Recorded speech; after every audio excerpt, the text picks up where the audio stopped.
posted to the district cloud. Public participation will only be available at the in-person meeting or via questions submitted ahead of time as noted below. This meeting is a meeting of the Board of Education in public for the purpose of conducting the school district's business and is not to be considered a public community meeting. And I'm going to read that again.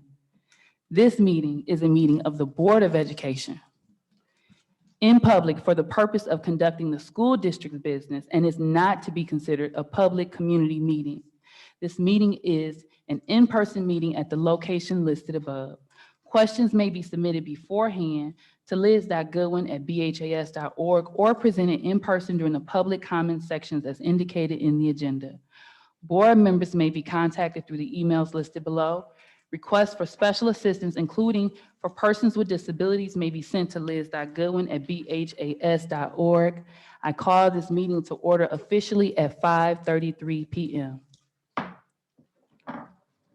We begin with the Pledge of Allegiance. Pledge allegiance to the flag of the United States of America and to the republic for which it stands, one nation, under God, indivisible, with liberty and justice for all. All right, Secretary Triplett, can you please call the roll? President Robinson. Present. Vice President Bradley. Present. Secretary Triplett, present. Treasurer Creighton. Present. Trustee Bowen. Present. Trustee Buchanan. Present. Trustee Rocket Martin. Present. We have a quorum established. Thank you. There is a quorum. Next, we have approval of the agenda. Is there a motion to approve the agenda? I put a motion to approve the agenda. I move that we approve the agenda. Okay, so Trustee Bowens actually entered. Do you support? Okay. So a motion has been made by Trustee Bowens and seconded by Trustee Rocket Martin that we approve the agenda. Any questions, comments, or concerns? Secretary Triplett?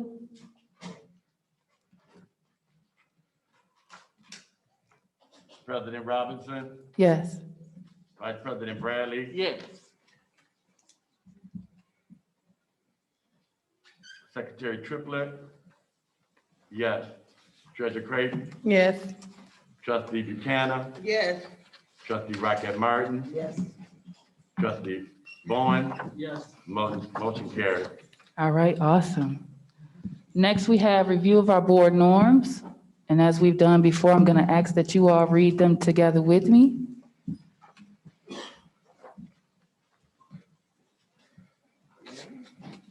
So you're looking for your laminated?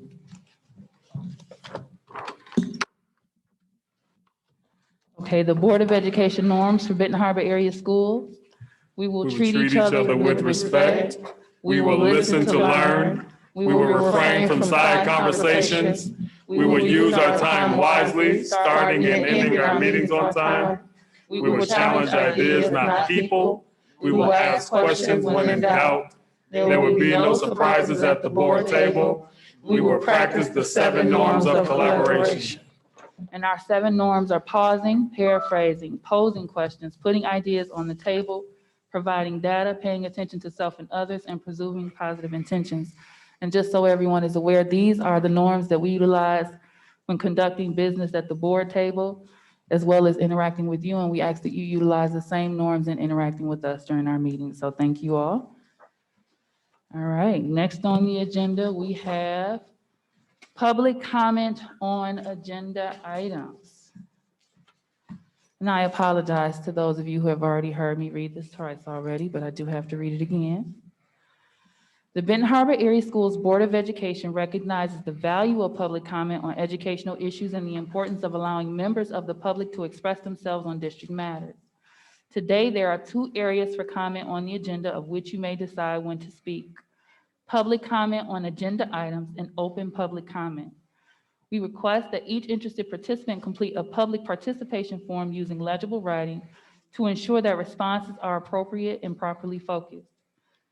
Per policy 0167.3, which governs board participation at board meetings, we request that you preface your comments with your name, address, and group affiliation when appropriate. Each statement made by a participant shall be limited to a 3-minute duration, and per our bylaws, no participant may speak more than once during this meeting. Participants may remove their mask when addressing the board. Participants shall direct all comments to the board and not to staff or other participants. The board will listen, take comments and questions under advisement, and not respond at this time. I, as president, will refer questions to the superintendent for research and response.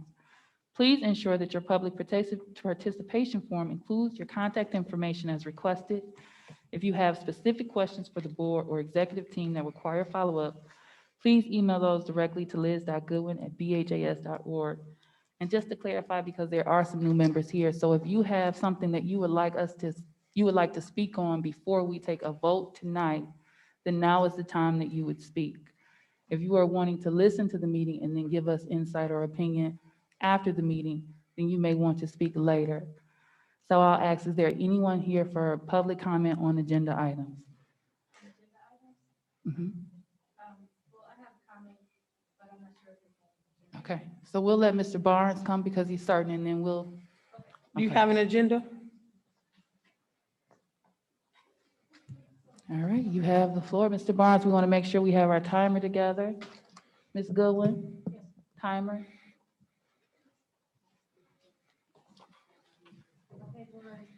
All right. Okay, good evening. My name is Dylan Barnes Sr. I am the Executive Director of Jumpstart Incorporated.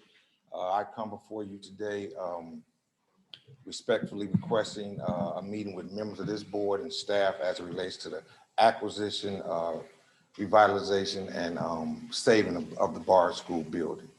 Currently, I am a licensed contractor. I am more than capable of bringing that building back to code. And as the Executive Director of Jumpstart Incorporated, that Bar School was once our home, and we're willing to make that our home again. Again, my record speaks for itself in the community, and that's it. So I would respectfully requesting to meet with members of this board and staff as it relates to, again, the acquisition, revitalization, and saving the Bar School. Thank you, Mr. Barnes. All right.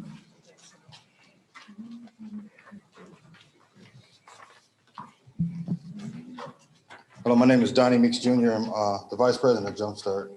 And I just want to come reiterate Mr. Barnes says, I'm a licensed contractor in this community. We have used BART as a facility for outreach. And from some of you that don't know what Jumpstart is, it's a youth outreach through athletics. And I think that's something that this community really, really needs.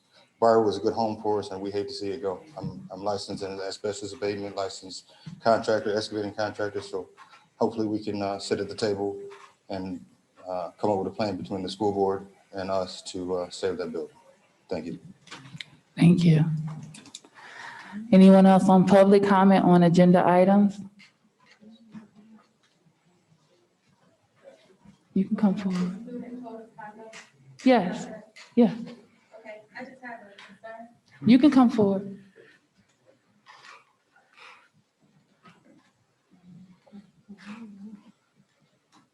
Okay, so the reason I actually came here today was to ask this question specifically because it came to me. I've been talking to my daughter about being on social media. She's been on social media the whole time she's in school, and I don't know if that's regulated or if they're even supposed to do that, but I see her watching my stories and posting, and I'm like, please stay off of there. I don't feel like that's productive for her to be on social media and Facebook and stuff while she's in class.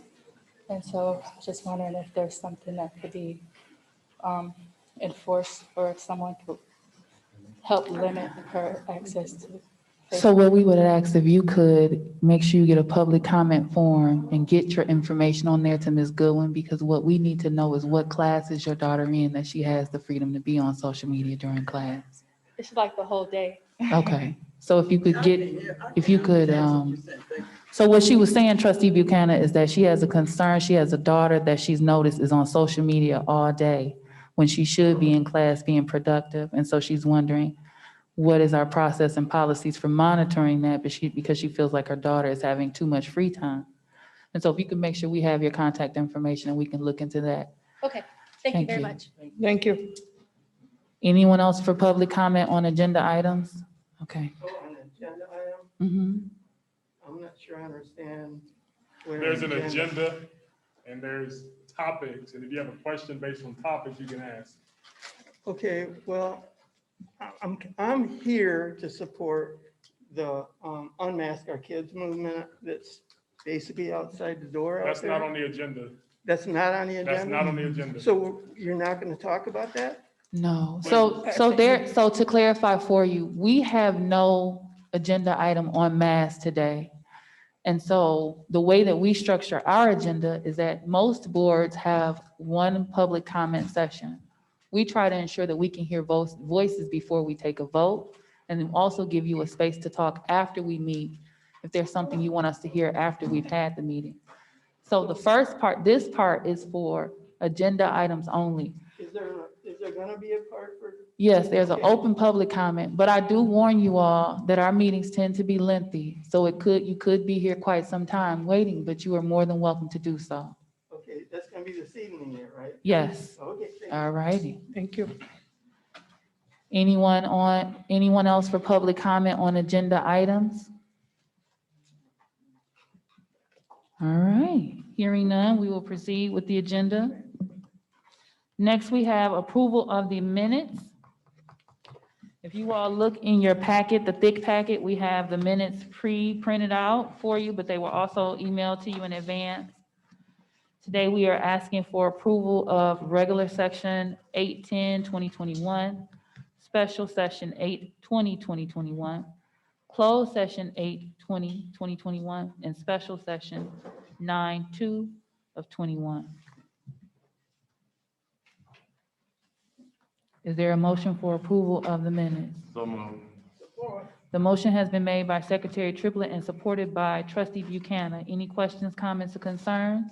Madam President, You have the floor, Trustee Bowen. are we voting for each one, or can we all sum all of these up and have one final vote for all? There's just, right now, I'm asking for one vote for approval of all of the minutes. Okay, thank you. So we're kind of doing a consent agenda vote. All right, any questions, comments, concerns? All right, and again, we're calling the vote for regular section 8/10/2021, special session 8/20/2021, closed session 8/20/2021, and special session 9/2/2021. Secretary Triplett, can you call the roll? President Robinson. Yes. Vice President Bradley. Yes. Secretary Triplett, yes. Treasurer Creighton. Yes. Trustee Bowen. Yes.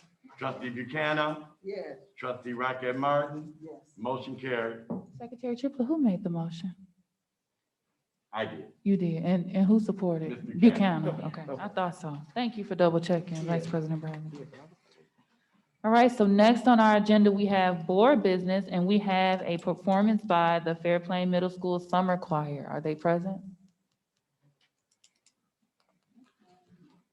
I think we're gonna schedule them for October. I think an emergency came up with the choir director. All right, well, we're gonna keep it moving. Next, we have the Whirlpool grant presentation. The introduction is being done by Mr. Miller. Thank you. Want to reintroduce Laura Folletti, the brand communication manager for Whirlpool.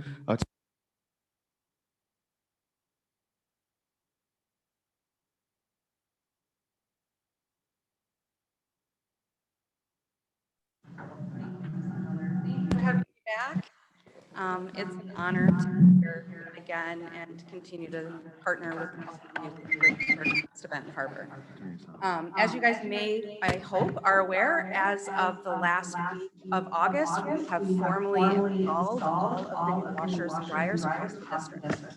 So there are 4+ units here in high school, as well as 1 unit in every single of the other schools. If Ms. Goodwin, do you mind forwarding just one slide so I can see some of those? I wanted to also let you know that all of the supplies for the first quarter have been dropped off, so you have all of the accoutrements needed in order to conduct the laundry itself. to collect the laundry from the students who are participating. And a week or so ago, we handed over communications to allow you guys to start to communicate with the various students through communications being sent home during the first week of school. So we're very excited about that. I wanted to come back today because Secretary Triplett, I think you especially, were very curious about being able to capture the impact of how this program has worked for the school and have an opportunity that we can partner together in order to collect that data. And I wanted to kind of take you guys through that.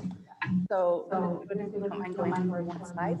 Essentially, what we would be looking to do is to partner with you all to capture data about 3 times a year anonymously of your students. What it would be is you would identify roughly 15 to 20 students who would be on who would qualify as being chronically absent from school. Within each school in which you have a number of participants, 15 to 20, we would be able to conduct anonymous data collection in terms of what their attendance rates have been year over year as a result of the program and how many loads of laundry they've done with the program. We know that this is a heavy lift, so we're willing to offer our services in helping you to pull the documentation together. Of course, we would never go through the files. You would be anonymizing everybody's information. There's no intention to capture anybody's name or any information. But then at the end of the year, after you've collected 3/4 worth of data, we'll be able to show you the impact of the program in the schools, how many more kids were in attendance as a result of it.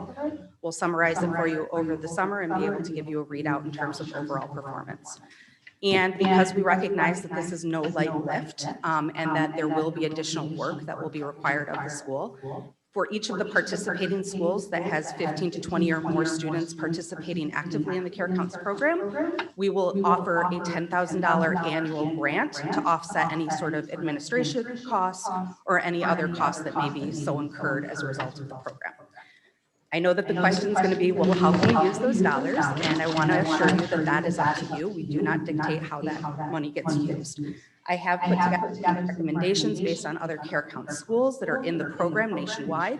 Some examples are using it as a stipend to offset the cost for any volunteerism or additional administrative resources that are needed in order to execute the laundry. We've seen it used to implement and improve the laundry rooms themselves. We've seen it used to create community closets where upcycling the clothing can happen, and even allow for students to be able to get transportation grants or transportation tokens in order to get them to and from school. So again, all of that is at your discretion in terms of how you would like to use it, but we wanted to make sure that you are aware that this was an opportunity for us to kind of see how it's working and also make sure that it's implemented well and that you guys have the resources you need to make it a success. So thank you. Thank you. Thank you. Thank you. Are there any questions, comments, or concerns? Well, I don't have any particular question, but I would like to again say thank you so very, very much. And I know how critical this is and how helpful this is. And I just see so many wonderful things coming out of it. I'm hoping that with our superintendent and the staff and what have you, we have family liaisons in our buildings now. So a lot of great work is going in that direction. So they'll be able to, they're going to be working intensely with parents. Also, looking forward to seeing if we're going to have PTO, PTA, parent-teacher organizations, associations. So this right here is absolutely amazing. And thank you again for including us in this process. Thank you. Thank you, Secretary Triplett. It's a privilege for us, and I want to especially thank Dr. Townsell and Mr. Miller for making this possible, as well as all of you on the board for welcoming us with open arms. Thank you. Any other comments from the board? Madam President, I do have a. You have the floor, Trustee Bonds. Are we the only school in Berrien County that you're utilizing, or are there other schools? You're the only end-to-end district that we're implemented in. So any other schools throughout the nation, we have 134, I think, other schools nationwide. All of those are just elementary schools. We do not have a single district where it's all the way from kindergarten to senior year. You guys are the absolute first.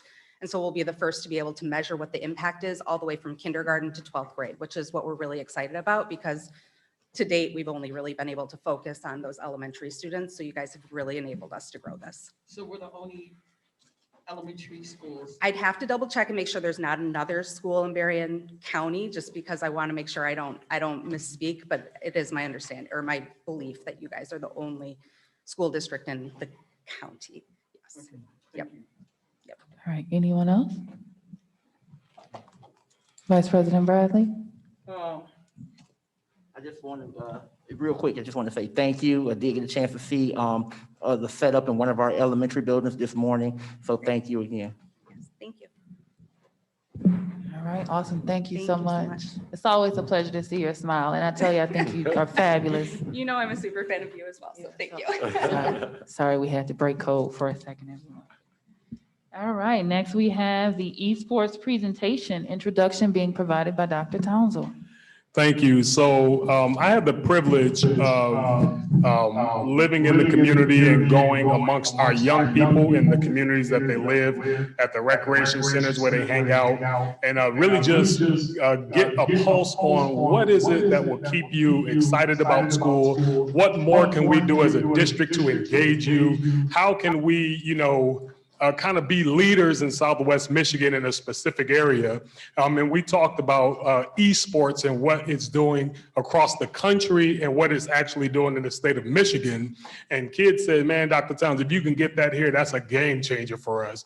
And we put out something on social media talking about esports on Twitter, and MASSP reached out to us, the Michigan Association of Secondary School Principals, and they said, hey, Dr. Townsend, we actually run the state's esports program. Now, when you think of esports is like football or basketball or baseball or volleyball, but it's electronically. Our young people are playing games already, but this is a multi-billion-dollar industry, and colleges across the country are giving out full scholarships in esports, specifically Western Michigan, Oakland University. In fact, Western Michigan has a state-of-the-art esports arena where they're signing kids up just like they're on a basketball scholarship and have them representing them in the esports community. We have an opportunity to be the first and the best in Southwest Michigan, and I have some exciting news to share after I introduce Mr. Matt Alley.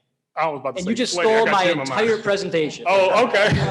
I'm trying to give you an alley-oop. So No, I take it. appreciate that. Evening, members of the board.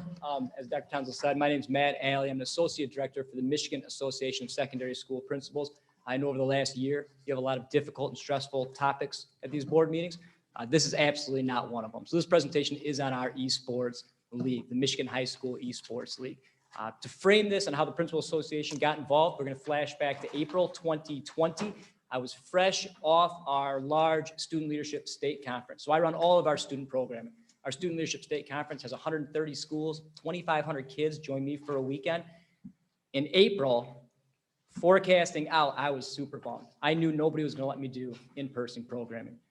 Like I said, we usually see about 10,000 kids a year. So we had to start thinking very creatively, very strategically. What can we do to give our students opportunities, to give them those lifelong skill sets, some growth? What can we do? By very much coincidence, I was reaching out to our friends from the Florida Principal Association, and they asked us if we were involved in esports. And they got us hooked up with a platform called Play Versus, and thus the Michigan High School Esports League was born. If we can go to a slide that says video games and esports.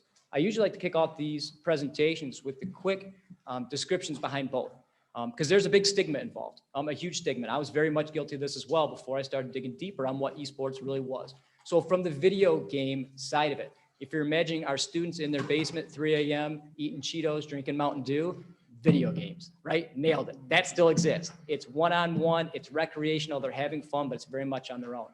The esports side is creating a varsity athlete, is creating a culture.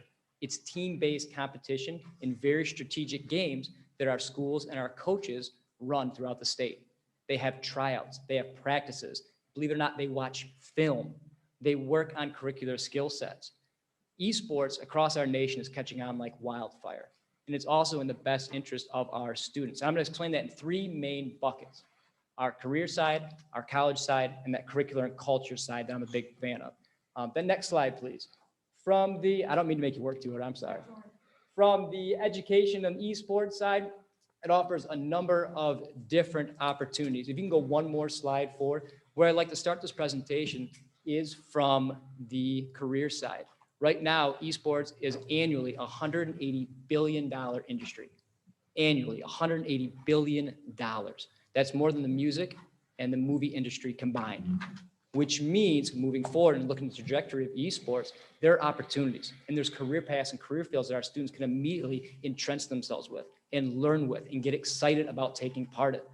We do a large event with the Pistons every year, except last year, called Leadership Day with the Detroit Pistons. And they bring in people to talk about all the other opportunities involved in athletics that have nothing to do with shooting hoops and playing ball. Marketing, social media, team management from the sports side, sports medicine and sports psychology. There's a plethora of other opportunities involved in athletics, and that same vein is esports. You get into the STEM programs, computer science, art, design, graphics, marketing, promotion. They have a thing called shoutcasting, which is basically announcing. There are dozens and dozens and dozens of opportunities that we can open up the minds of our young men and women in our schools by getting involved in esports program, because they already have a passion there. They already have an interest there. Now it's our job for an educational side to explore what they can do with that passion and with that interest. Next slide, please. Career side, I already talked about a little bit. From the college side, which we're really seeing start to grow, which is very exciting, which Dr. Townsend mentioned, is our colleges are absolutely on board and they're recruiting. They're recruiting fresh out of high school. You know, they're looking for gamers because not only do they want them to get involved in their programs, a lot of colleges have clubs, they have different groups. They also have collegiate leagues where they're competing nationally. But they want to get these smart, gifted, very talented students involved in their programming, in their computer science, in their STEM programs, and they're willing to pay for it. They're giving partial scholarships. They're giving full ride scholarships. Play Versus, the platform we operate off of, they're giving high school kids scholarships. They're giving money to our teams for competing to keep that energy going so you can build your own programs. They are willing to give back to our students to let them know how on board they are with their passion to develop these very specific set of skills. Next slide, please. One more. I talk fast. Other great thing about our platform, it does help justify it. Play Versus, the platform that we run off of, is the only platform. They're the leader in high school esports by a long shot, but they're also the only platform partnered with the National Federation of High Schools. We work with MHSAA all the time. We're partners on many, many events. One of the programs they're very interested in right now is our esports program, how we can get it in the hands of more students. So hopefully in the very near future, they will be able to jump on board and really blow this up. But Play Versus is affiliated with the National Federation of High Schools. Next slide, please. We do have a video. I do want to talk about the curricular side very quickly. This is where I come in. That's my specialty. We run leadership programming for a living. And that's really what got me to start planning out how we could execute some of the eSport concepts. I kind of relate it back to my kids. I have 4 small kids. I got a 10, an 8, a 7, and a 4. And right now they're all involved in traditional athletics. And if they show an interest to esports, I will absolutely let them be involved and encourage them to be involved for the same reasons they would be involved in traditional athletics. Because what do we want out of traditional athletics? When I look at my kids and I look at me, I'm a small dude, right? My kids aren't going to be much bigger than me. So what do I want them to gain out of it? I want them to develop a passion, right? Determination. I want them to learn how to be coachable, teamwork, group process, communication, all of those same skill sets. We built out a curriculum for our coaches across the state that they get to use with their players in their practices. So it's not just working about game strategy, game management. It's not about winning and losing, but it's helping build that culture in our school. And that's really where esports in general is a unicorn. For this generation of students, it is universally acceptable, but it also targets a different demographic in your buildings that might not be on board with your current extracurricular offerings. They might not be wearing school colors day in and day out. They might not be waving your flag. And if you offer them a program like this to get them involved so they can wear a varsity jacket, so they can show up on game day in a jersey, they are building a culture from the inside out where you're hitting your entire target audience from a very, very unique program. If that video plays, it's pretty cool. I'm not sure if you have volume or not, but it does Play Versus side.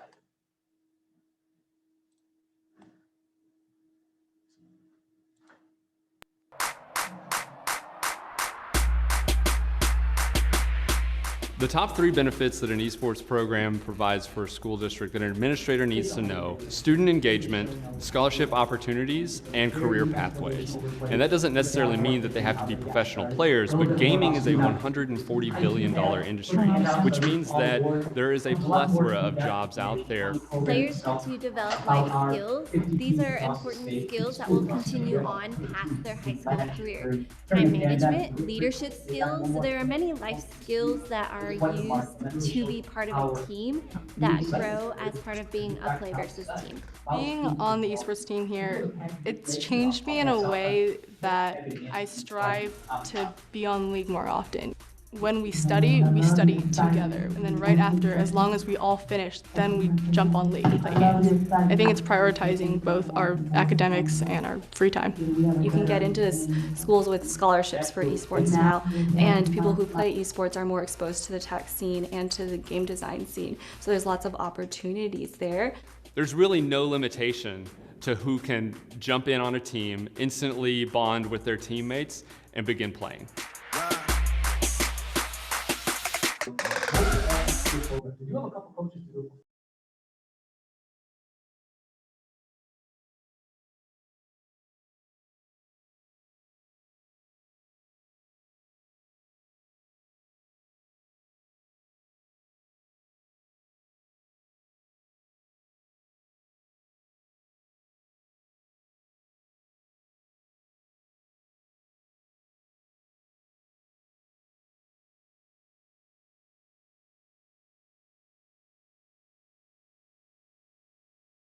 Okay, and it's only done at school. Can they access it from their homes? They can access the individual games if they own the games, but the actual entity from Play Versus happens in the computer lab at school. Any other questions or comments from the board? I think this would be absolutely amazing, an amazing opportunity for our students, in particular those students who are interested in technology. The top 3 benefits that an esports program provides for a school district that an administrator. But we do one thing for sure: our kids and our students having teenage great nephews and nieces and what have you, they play with people all over the country. So I think that this would be something that we should take into consideration and welcome, so we have more opportunities. I know Mr. Roseberg had mentioned about more clubs and things at the high school. That's one of his goals for this school year. So I think it would be absolutely amazing. Very excited about the future of it here. And I'd love, and as Dr. Towns said, I'd love for you to be the leaders on the west side and help grow the program here. I'd love to see you on the campus of Eastern Michigan University, where our fall championships will be held. I'd love to see you on the court of the Palace, or not the Palace, geez, Little Caesars Arena, where we're having our spring championship. They're going to put it on the big board. They're playing right on the court. It's going to be cool. Thank you so much. Any other questions from the board? You have the floor. I just wanted to say, I already asked my question to Dr. Townsend. He answered them for me, but I am excited that this program is coming to town. I'm not a big video gamer, but my oldest brother, he was in the first generation of a Nintendo and Atari and all that. So I kind of picked up a little bit of it. So I'm excited to have this here. And so thank you. Look forward to it. Thank you, sir. Awesome. Thank you so much. Dr. Townsend, is there anything additional that you would like to add? Yeah, but it's not right here on the agenda because I have some good Okay. next steps about this. All right, so thank you so much. So it looks like we have Fairplain Middle School summer choir present. So if it's okay with the board, if we can allow them to go next, being that they're present.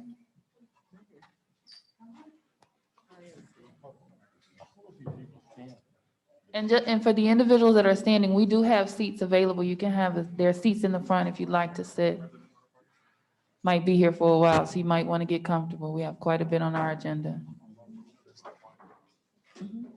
I just thought they can go.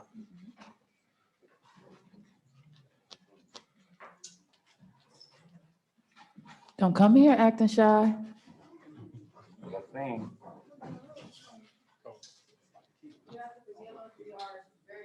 However, we wanted to honor those who practice and were able to come out anyway by allowing them to stay for you.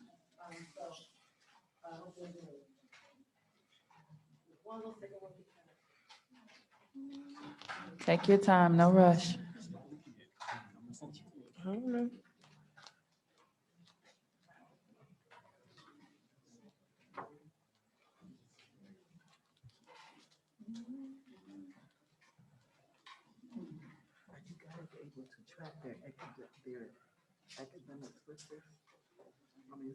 So it's, yes, it's a criteria for them to be just like.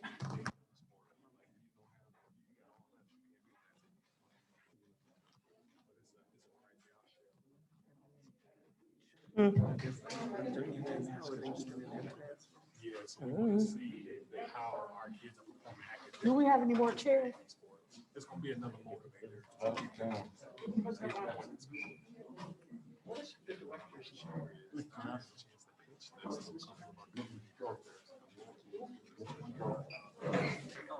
I heard you too.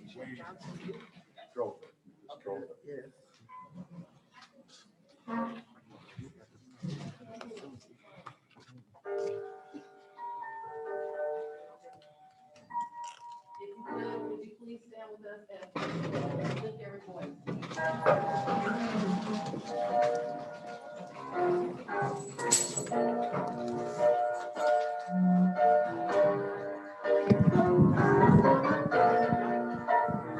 You need a mic.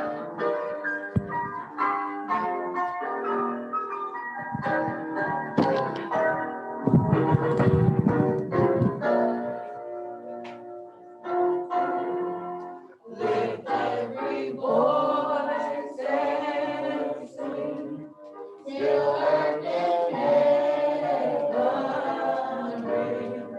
ring with the harmony of liberty. Let our rejoicing rise high as the listening sky. Let it resound loud as the rolling sea. Sing a song full of the faith that the darkness has taught us. Sing a song full of the hope that the present has brought us. Facing the rising sun of a new day begun. Let us march on till victory is won.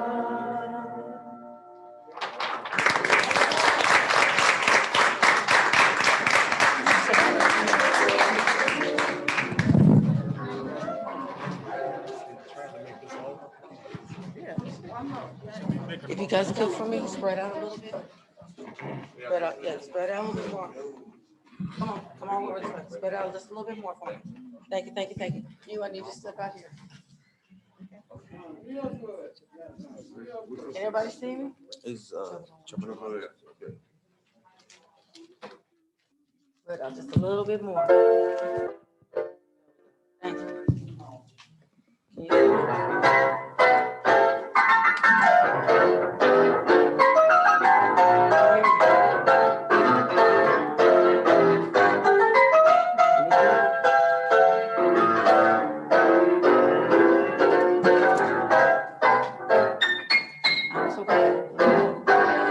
I'm so glad. Trouble don't last always. I'm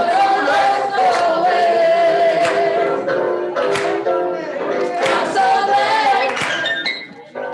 Trouble don't last always.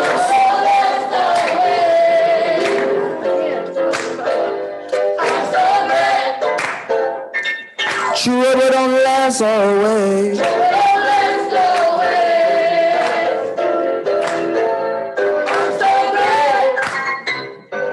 Trouble don't last always.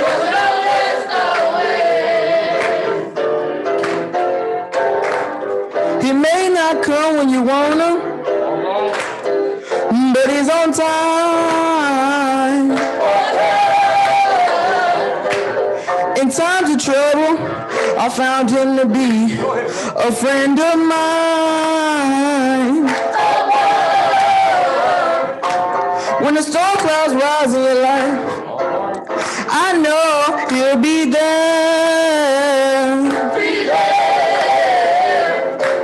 Everybody's got burdens. I know the Lord will help you to bear.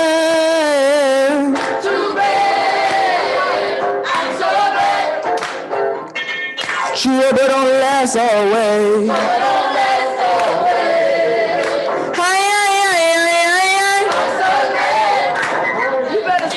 Trouble don't last always.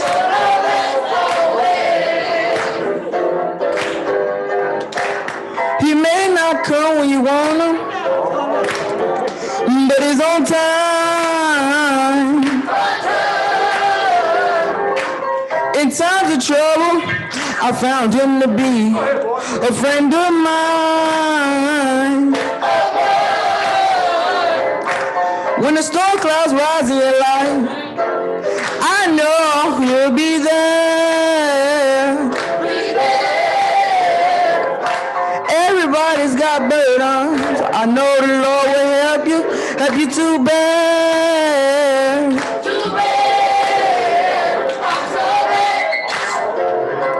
Trouble don't last always.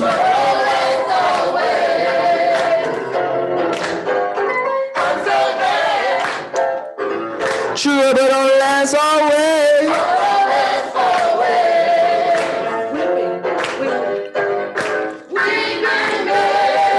Endure for now. Keep the faith. It will be alright. Remember, endure for now. Keep the faith. It will be alright.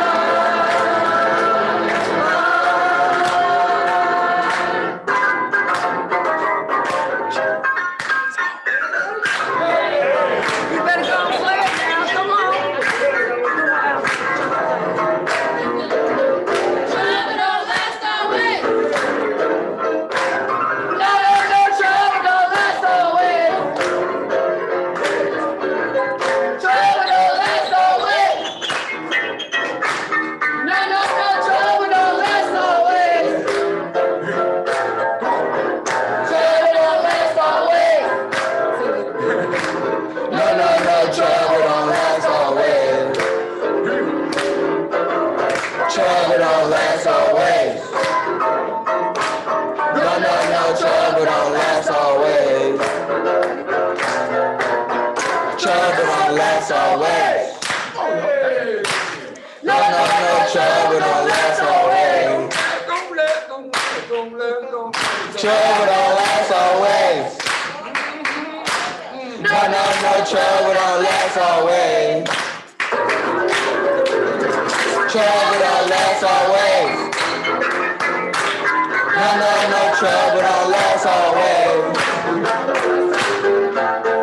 Trouble don't last always. No, trouble don't last always.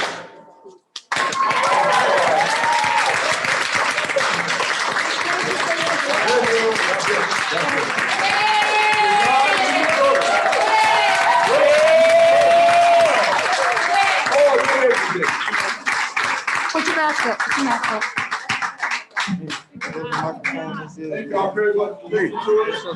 So I would just like, if you all could stay for 1 second.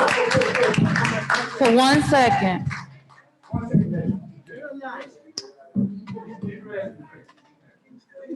So one thing you all need to learn is you don't come in and cut up like that and leave before somebody can tell you how good you did.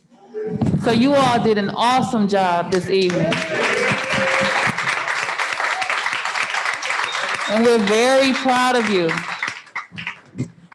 And as the president of the Board of Education, I would like to specially invite you all to come back to our January meeting to ensure that we're able to start our next fiscal year off on a great start. So if we could connect with you all and get that calendar and get that lined out, I think that'd be an amazing way to start January off with that, because that definitely, you lit it up in here and I appreciate it. So thank you so much.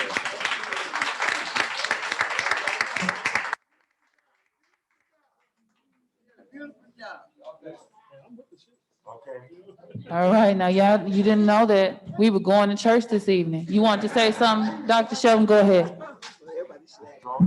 Thanks for giving me a chance to speak. So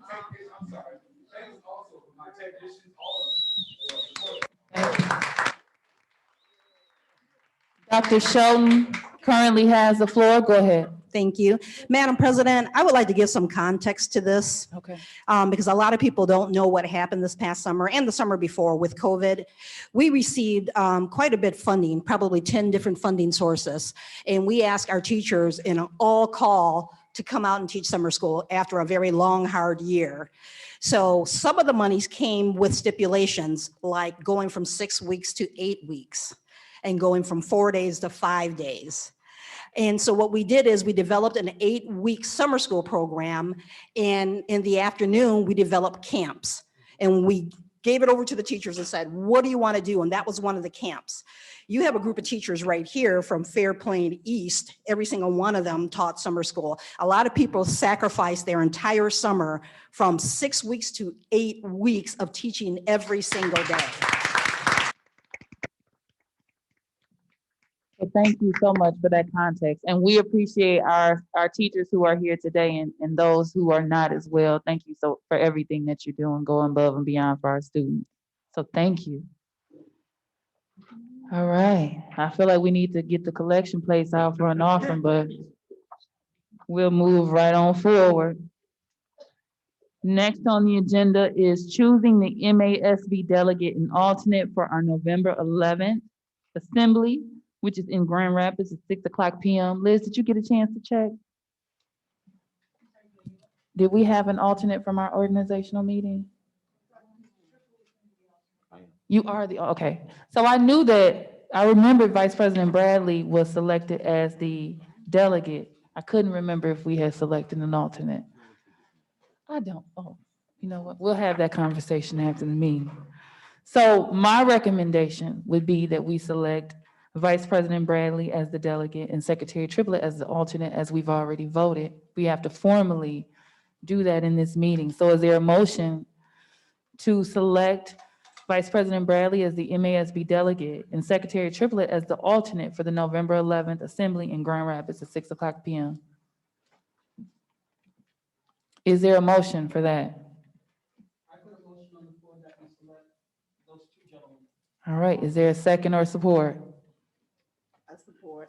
The motion has been made by Trustee Bonds and supported by Trustee Rockett Martin. Any questions, comments, or concerns? Hearing none, Secretary Triplett? President Robinson, Yes. Vice President Bradley. Yes. Secretary Triplett. Yeah. Treasurer Creighton. Trustee Bowen. Yes. Trustee Buchanan. Yes.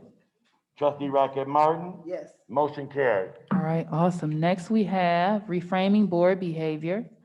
And Vice President Bradley is going to share with us a presentation from one of his trainings.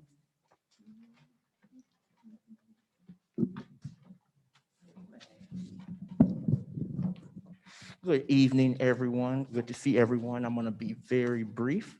We did a special, they had a special segment at the MASB, Michigan Association of School Boards Summer Institute that was held last month virtually. And they had a very good presentation that I decided to attend talking about reframing board behavior. And it was facilitated by Dr. David Lee from out of, I think, Mississippi, one of the universities in southern Mississippi. And he had some very, very, very interesting takeaways. I'm going to do a few highlights that I thought caught my attention, but if you get a chance, the PowerPoint presentation is in the board packet. We're looking at talking about discussing behaviors that hold us back. One thing he said, changing behaviors is hard. And we have to remember that boards determine the destiny of a district. I'll say that again, boards determine the destiny of a district. And we need to focus on the things that will get us results. And that was on slide 6 and 7. He kind of talked about some of those things there. Liz, you can go to page 2 and 3. And when on that, it said boards control the success or failure of a school system, and it all starts at the top. If you have low test scores in your district, you either caused it or allowed it. So those are two things that, one thing he said is what you tolerate, you approve of.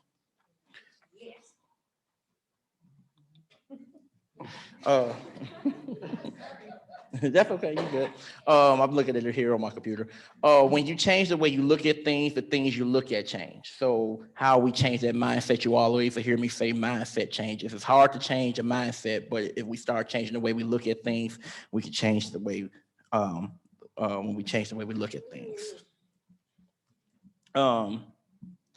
You look at things, the things you look at change. What you see coming, so that's why we have our strategic plan going on, board calendar, getting that in place. Without leadership, it's a dead end street. So we got to make sure that we have good leadership.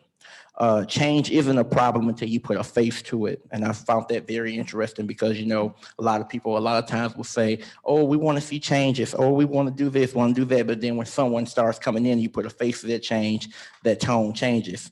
One thing they also talked about was going to war for talent.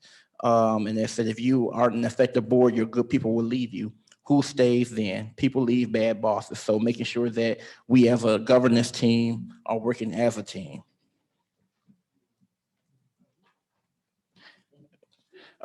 Doesn't mean when it comes to voting, some issues are tough to tackle, and it doesn't mean that you're rubber stamping when you say no or yes to something, but explain your vote professionally. So explain why you did it, because of, you know, some voters will ask that, hey, well, some constituents, I should say, will ask, hey, why did you make that vote, or why did you make that decision? So explain that professionally. Some things takeaway he did, and that's going to be on slide 16 is questions we should ask ourselves. Why would someone want to send their child to your school system? And list 3 to 5 things that parents should know that would make them want to send their children to your district. So that's always some good reflective thoughts. Another thing he was highlighting is that negative board behavior impacts test scores. Negative board behavior impacts test scores, and we won't reflect on what we have in the past, so we can start focusing on the future. When board stabilizes, good things happen. As we've seen with our finances, we're in a out of deficit. So when you have the board stabilizing, we have a few board members that have been here for 3 years. We have board members who have been here for 2 years, and along with new board members, but we're stabilizing things. Another thing, and I've always heard this before, is that low performing districts want quick fixes. And there are no quick fixes in education. That was one thing that I liked on that slide there when they said that. So, you know, don't expect things to change rapidly. Some things you can fix real quick, but some things you can't, especially when it comes to education. Some things take time.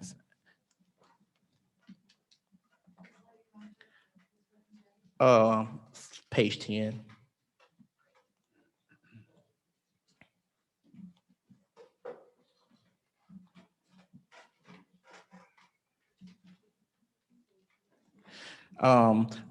On slide 31, it says it's the board's responsibility to govern. Individual board members do not. Hence, a superintendent is bound by what the board says, but never by what any board member says. A board member should pledge to its superintendent they will never hold him or her accountable for keeping board members happy. As individuals will never hold him or her accountable for any criteria except those expressed officially by the full board. And that was a quote by John Carver.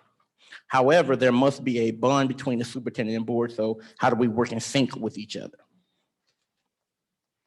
Trying to stay on top of everything will cause turmoil. And that was slide 43 on page 15.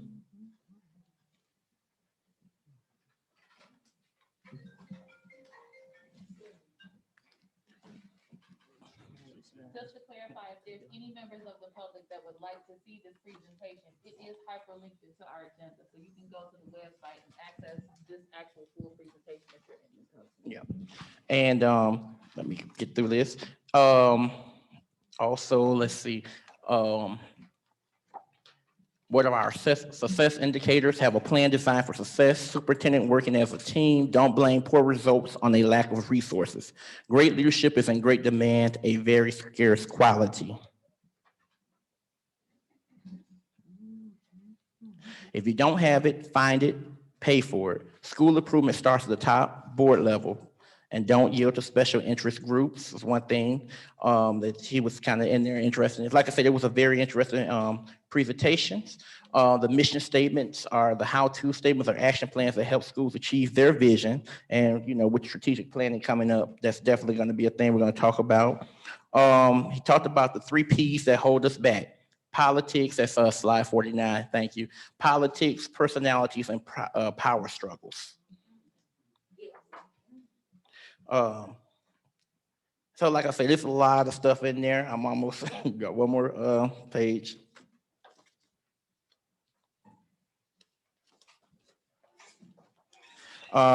Numerous micromanaging agenda items.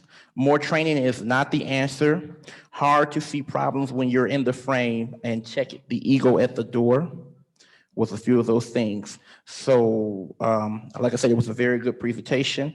And another thing, I think this was from his presentation or a different presentation. If we only use test scores as an indicator of our performance, then we will be deemed as a failure in the community. So we have to look at other indicators to use in our community.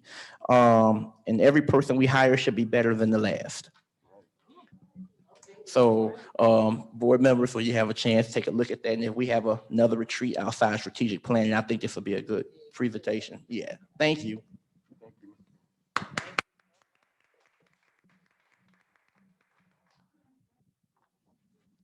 All right, thank you, Vice President Bradley. For those that may not be aware, Vice President Bradley and Secretary Triplett are the 2 board members that attend training the most.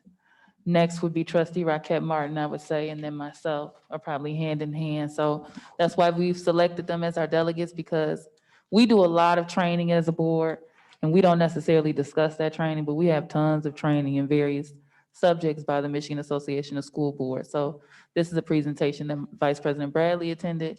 He thought it would be helpful for us, and I agree. All right, next on the agenda is committee reports. We have Finance and Human Resources. We have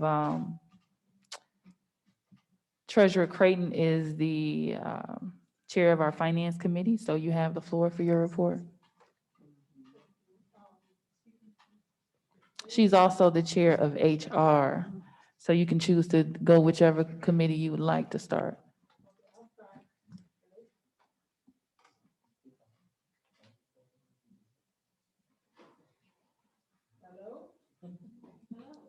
We had our finance meeting a few weeks ago, and it was a brief meeting. It was actually, I think, the second day of school, so we did not want to hold them long. We went over purchasing possibly a maintenance truck, and the state has a program already outlined that we use in the past to purchase vehicles. We also talked about our monthly finance report, which is something that we do monthly. And then we talked about closing out our school year budget, and things are still kind of coming in, and we're closing those things out. And so that's pretty much our finance meeting. What questions do you have? All right, any questions, comments, or concerns regarding the HR committee? I'm sorry, Finance Committee report?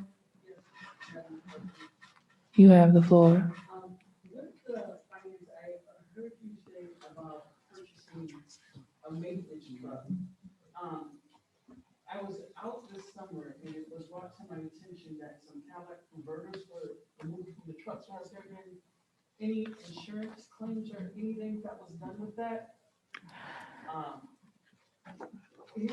I'm just curious if we're gonna get more trucks and back in the square beaver, the catalytic converters are stolen again. What's the process around that? Thank you so much for your question. I will definitely get back to you on that. This is the first time I've heard of that. Me as well. I appreciate that. So we will dig and explore and follow up with you. Okay. Definitely, sorry. I was about everybody knew. I mean, No, I you said didn't. something driving in U-Haul. No, I did not. Dr. Townsend, do you have a response to that? I'll make sure we get all the information. I don't want Okay, to misspeak. all right. Because I don't want to fumble and I don't have any idea what you're talking about. Go ahead, Treasurer Creighton. Next, you have your HR committee report.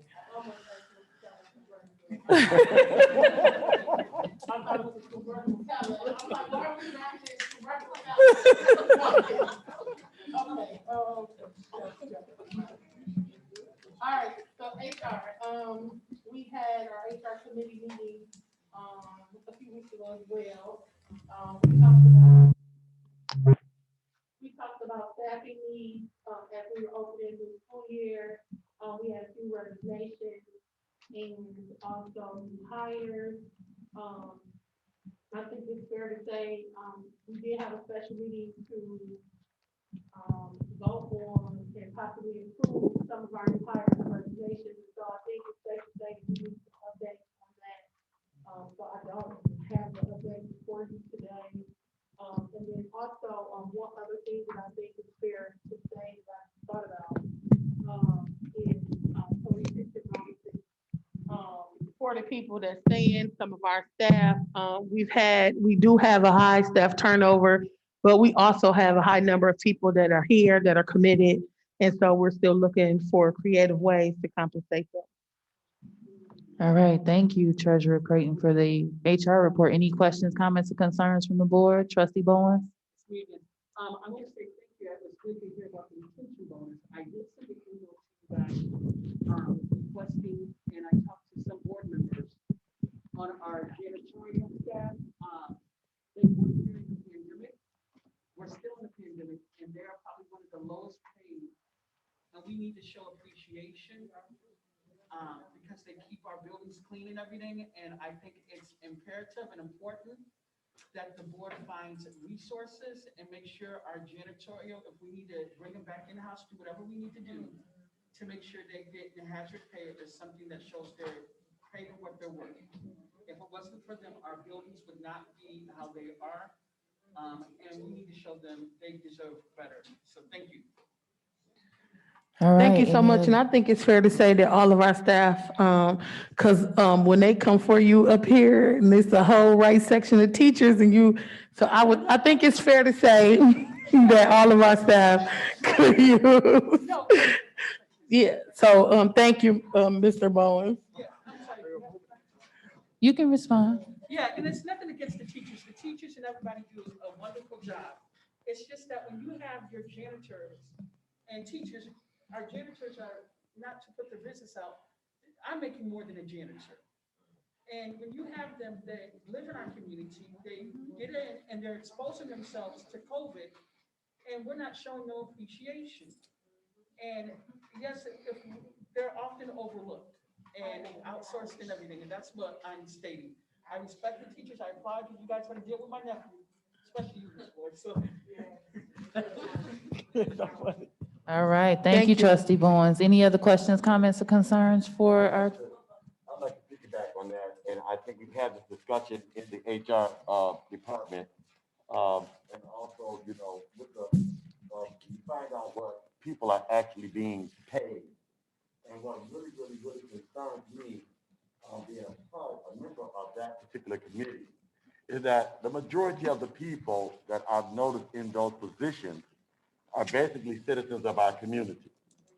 They are the lowest paid. Their jobs are outsourced. They do not have benefits, and that's very concerning to me. And I've said this repeatedly, and I'm going to stand on that, because one thing that's very important: without custodians, we would not have buildings.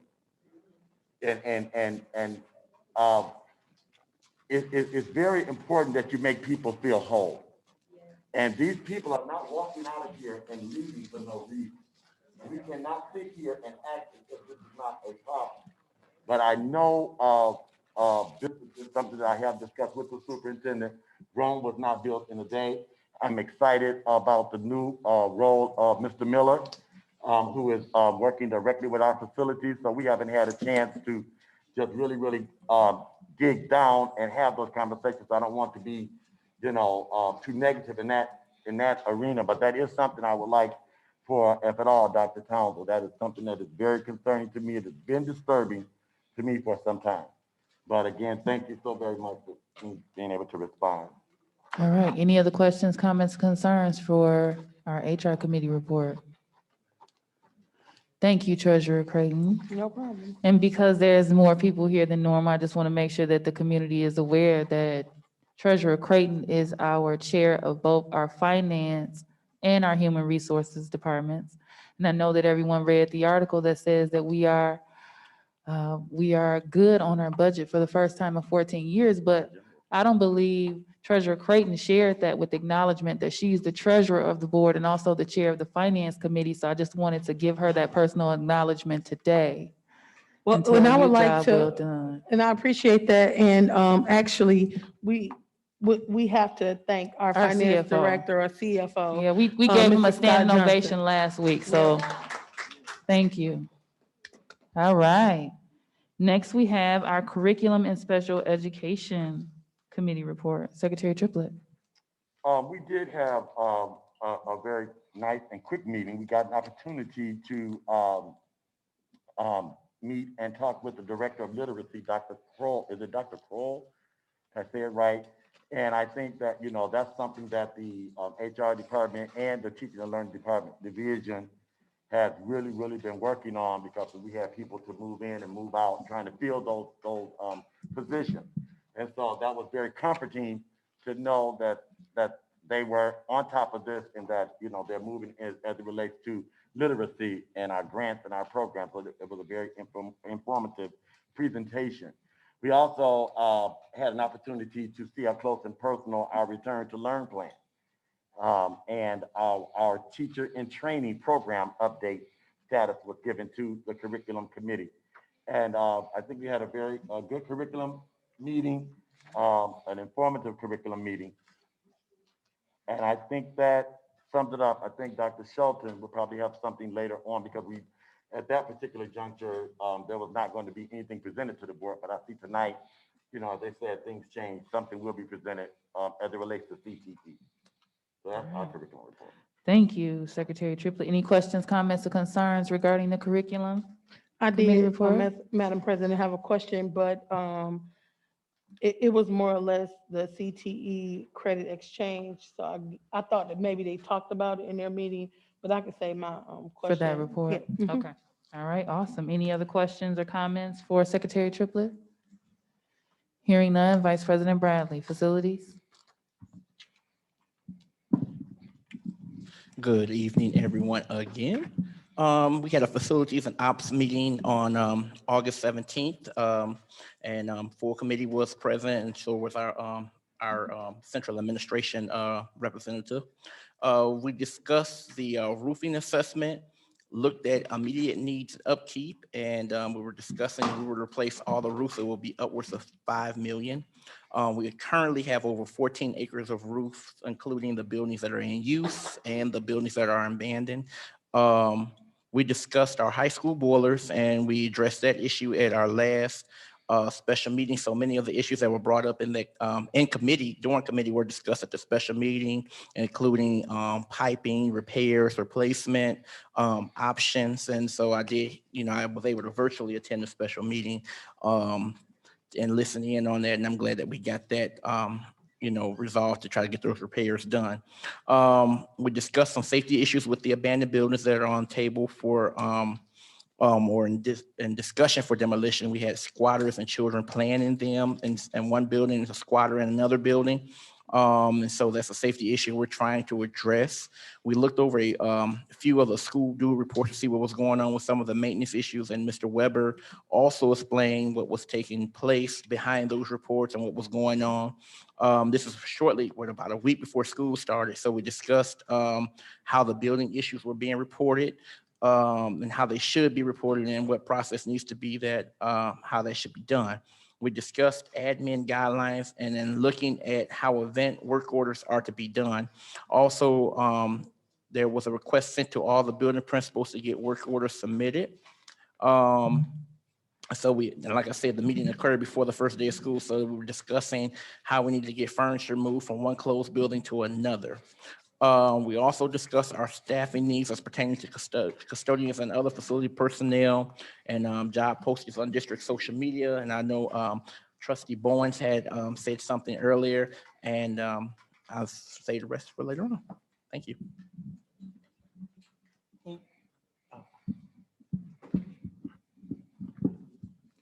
I'm gonna put Treasurer Creighton on the COVID committee because she ain't gonna let you forget about that man. And they can't touch my mic.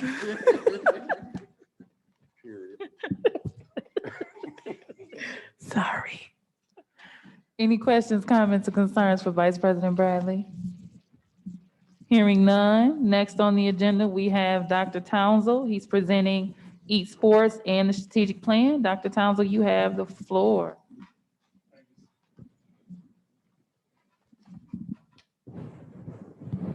Thank you so much.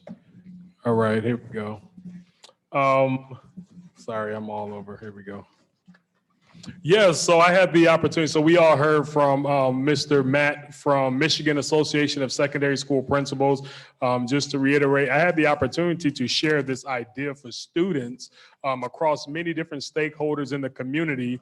And we had so many people get excited about the possibility of our students to where at no cost to the district, our young people will be able to compete in esports for the spring season for us to develop our own state-of-the-art esports arena for our young people to compete for scholarship and other post-secondary opportunity.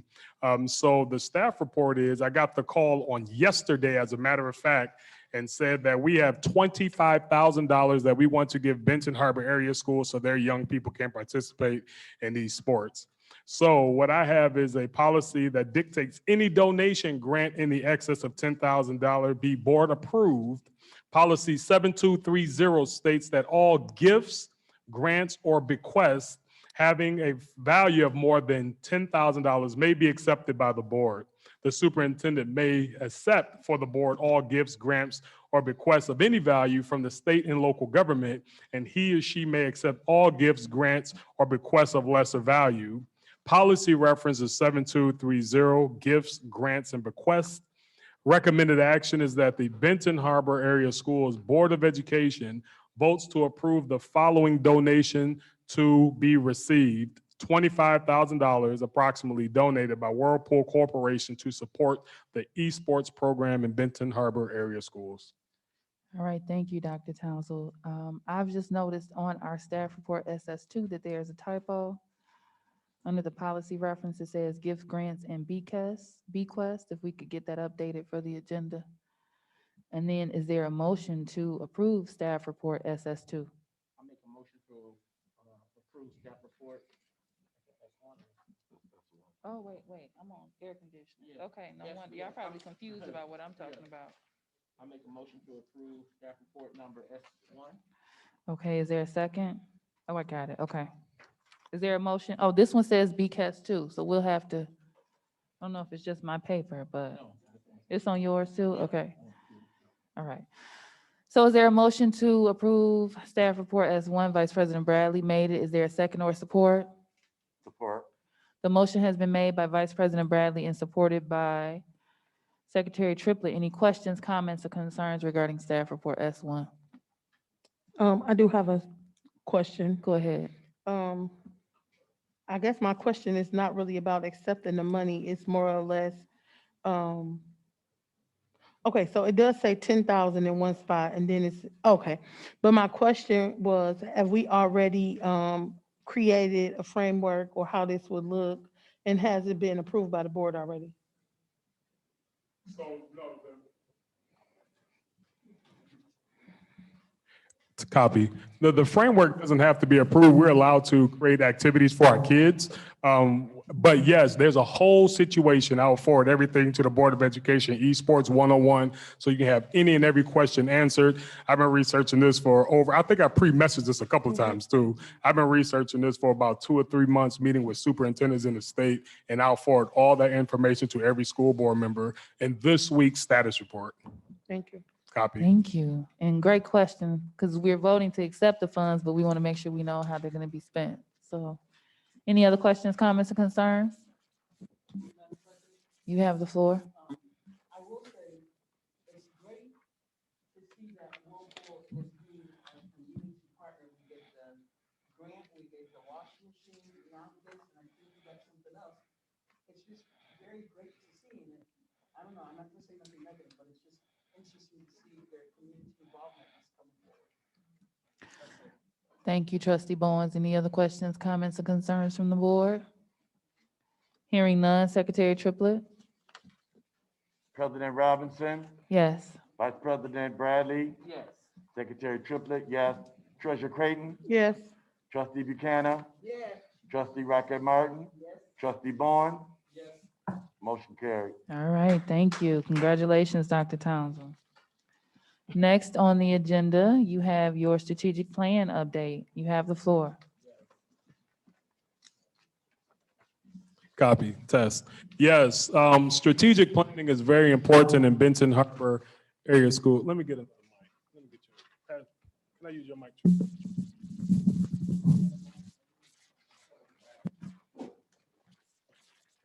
So I know previously I've said a couple times that I want us to make sure we have mics and the tech that work. And I think people are afraid of the money, but I prefer that we be able to conduct our business without exchanging mics in the midst of COVID. So I don't really care what the cost is. I just want to make sure we have what we need. No problem. We'll make sure we get that. I think the batteries is.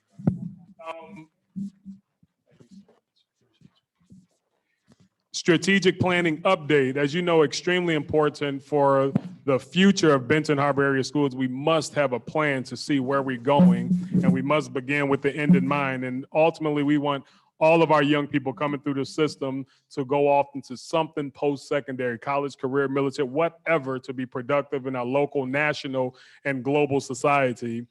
So on August 27th, we sent board invitation for strategic planning. On 9/1, a staff invitation was sent. Also on 9/1, media announcement was made on Facebook September 2nd. We made family announcements today. I shot an all call out that's going out to every parent, I believe, at midnight tonight with regards to strategic planning. Family announcements are made. The second wave is tonight. There's a survey that's been completed so far. Now we're publicly promoting the survey. Without promotion of the survey, I want to share with you, we have over 120 people participate, 129 participants right now, which is very good with the brand new just communication. We need as many responses as possible. We hope that our community members can feel confident that the information that you share is completely confidential. I do believe there was some concern because of email address. None of that information comes to Benton Harbor area schools. It goes all the way to Michigan Association of School Board, who's facilitating our strategic plan. So Miss Liz Goodwin, our executive assistant and secretary of the board, is working on posting signs throughout the city and schools for community input. We have some here for you tonight. Can you hold up the sign that we have?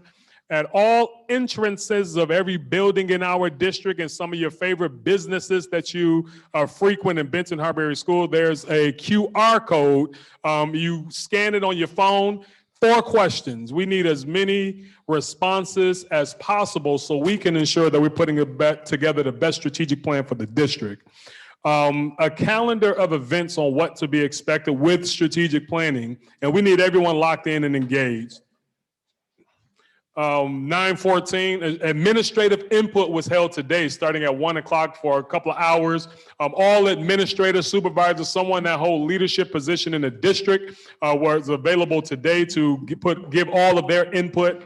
Today at 4 o'clock, from 4 to 5, our Board of Education, including myself, we gave our input. If you saw some that came in, Ms. Deb Macon leaving out with some of our input. On 9/15 tomorrow is a high school input session with 12 to 15 high school students. Additionally, tomorrow in the afternoon is the middle school input session. We've already identified 12 to 15 middle school kids to participate. 9:15 tomorrow as well, between 4 and 5, is a staff input session. So we're asking all of our staff members be here at Benton Harbor High School between 4 and 5 and give your input with regards to the 4 survey questions that are being asked. 9:20, there's a staff input session on Zoom. You missed 9:15 for the Okay, community. I'll go back up to it. On 9:15, there's a community input session. We're looking for any community member plus board members. This is a public meeting. Community, come give your input on what we have with the strategic planning.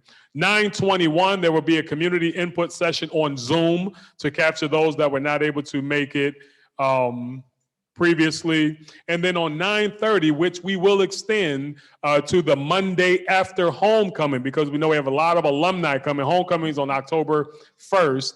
A lot of people come in town for that. We're going to keep that survey live through that weekend, and we're asking that you promote it and get as many people to give a response to that survey as possible. And ultimately, on December the 4th, 2021, there's a community retreat. It's a Board of Education retreat, but it's an open meeting to the public with non-participating public. So the public is there to observe because of the Open Meetings Act. It will be every last member of the Board of Education, including myself.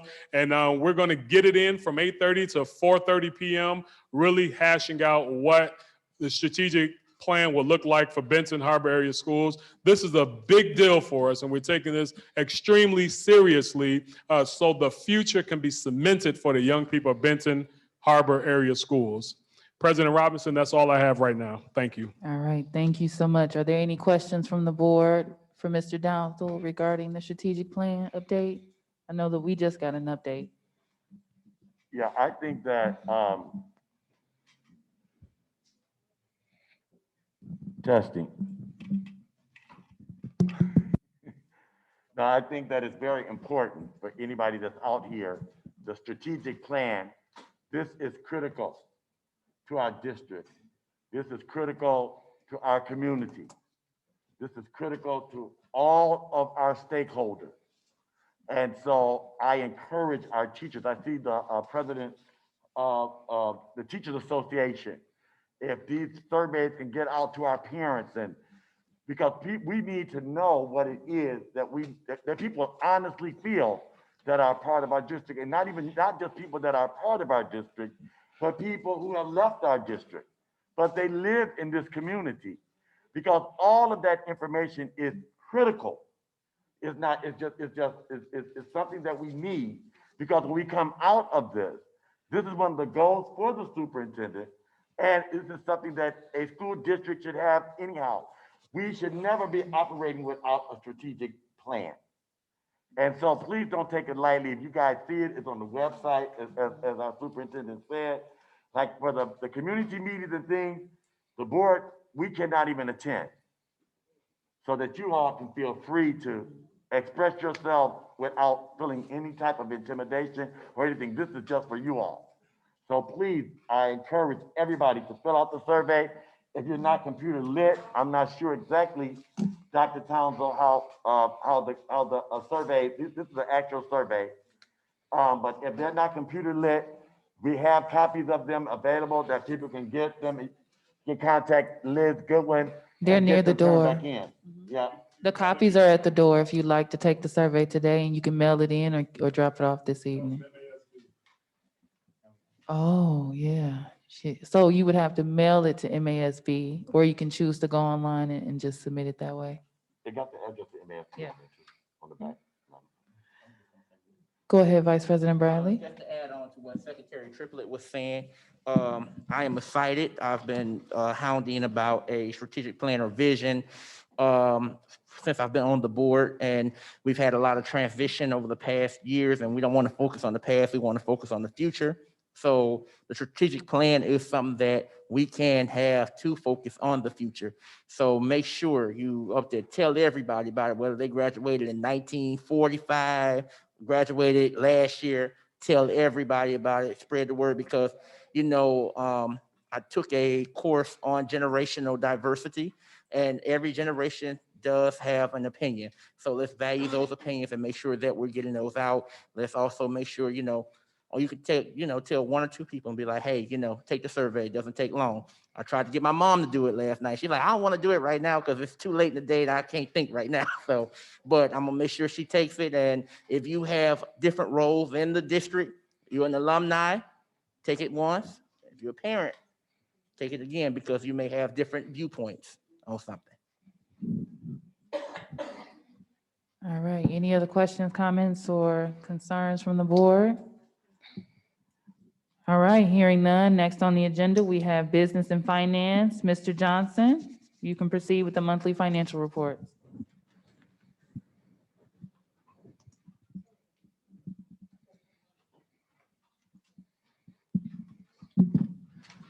Thank you. The subject is the monthly financial reports. Reason for board consideration. A set of financial reports is provided to the Board of Education each month. Facts and analysis. This evening, it's recommended that payments for all of the district's funds be approved for the month of July 2021. Policy reference is 6470, payment of claims. Recommended action is that the Board of Education approve the July 2021 payments for the funds listed below. All right. Is there a motion to approve staff report F1? Make a motion to approve staff report F1. Is there a second or support? Support. The motion has been made by Vice President Bradley and supported by Trustee Bonds that we approve staff report F1. Any questions, comments, or concerns? All right, Secretary Triplett?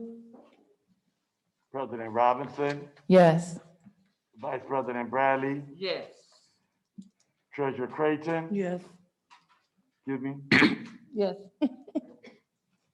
Secretary Triplett, yes. Trustee Buchanan, Yes. Trustee Rocket Martin, Yes. Trustee Bond, Yes. motion carried. All right, awesome. Next on the agenda, we have staff report F2. And so I know that this is a pretty hot topic for us. I'm sorry, Trustee Bowens, did you have a question on staff report? F1? No, it's up to you. Okay, so we're gonna give Mr. Johnson an opportunity to present. So the way that we're gonna do this is we're gonna allow Mr. Johnson to proceed with his staff report. Once he begins, you'll see that there's 3 separate potential motions in the report. And so I would prefer that Mr. Johnson give his report, that we have the conversation and discussion then, and then we go motion by motion versus motion and discussion, motion and discussion. All right, Mr. Johnson, you have the floor. Thank you. The subject is asbestos abatement and building demolition bids. Reason for board consideration. The Board of Education owns several real property parcels, including parcels with schools that would be cost prohibitive to restore. Facts analysis. The board owns multiple buildings that have reached the end of their useful lives. These buildings are adding ongoing costs to the district's general fund month after month, year after year. 3 buildings that are past their useful lives include Bard Elementary, Martindale Elementary, and North Shore School. 2 local firms collaboratively developed at the district's request bid specifications for removal of asbestos. That was done by Villa Environmental, and the building demolition by Whiteman. The request for bids was published in multiple media, including a state website and 1 or more other leading construction-related bidding websites. All 3 of these buildings have asbestos in them. Removal of the asbestos is required before building demolition can begin. Asbestos removal is specialized work that requires special equipment and special procedures. Bids were received from 5 companies. A copy of the bid tabulation is provided in the board packet. Demolition of these no longer needed buildings will improve safety. It will reduce the board's liability in the event of injury or death of trespassing children or adults. It will improve neighborhood aesthetics, and it will reduce ongoing costs. There's no policy reference, and the recommended actions are below. All right, thank you, Mr. Johnson. Now I am going to open the floor for questions, comments, and concerns. I know that I emailed you a question. I'm not sure if you had an opportunity to see it. And so my question was, the bid that we received, the email that was forwarded to me was dated 8/11. Being that it's 9/14, are they still honoring those costs or those bids? The recommended awardee has confirmed today that they would honor the bids. It Okay. would necessitate extending the deadline for demolition of the buildings, but they would honor the bids. Okay, thank you so much. I'm gonna open it up to the board for questions, comments, concerns. So what we're gonna do is have the conversation.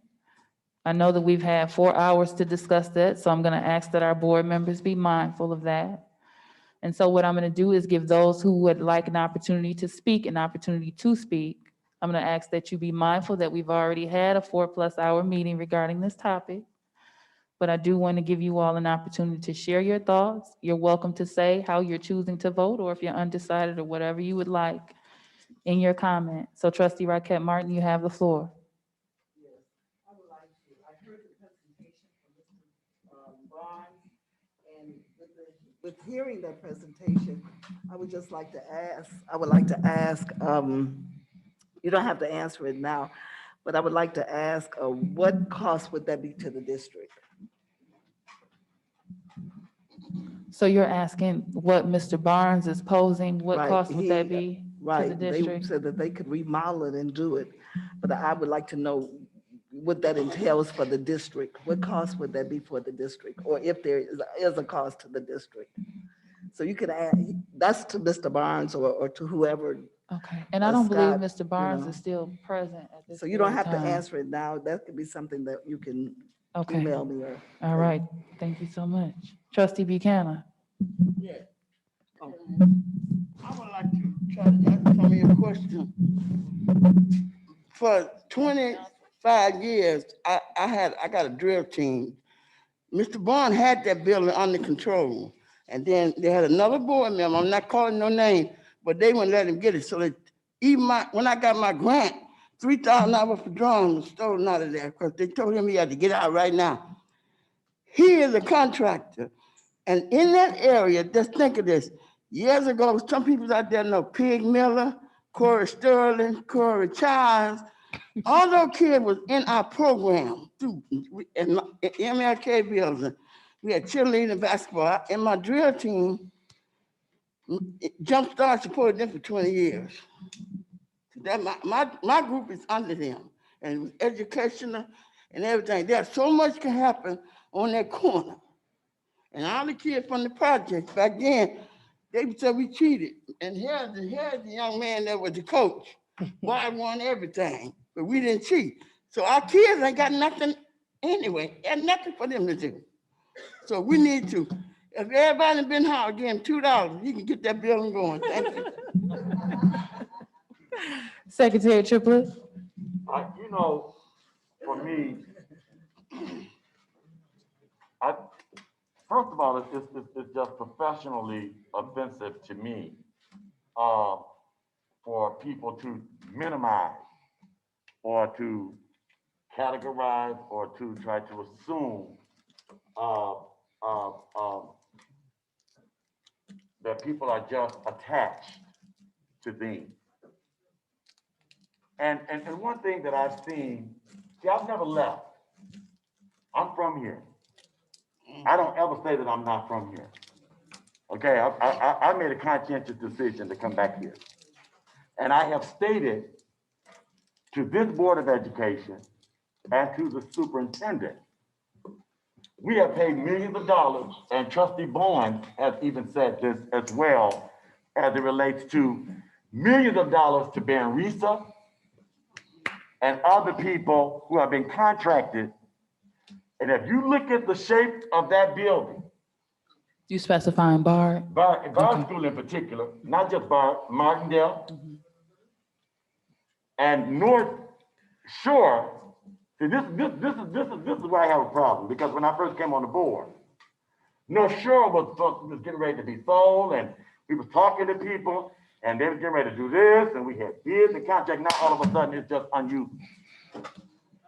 See, one thing that what you're not gonna do is insult my intelligence about the games and the things that's going on behind. It amazes me that this is so urgent when we're sitting in a building right now with a failing boiler system.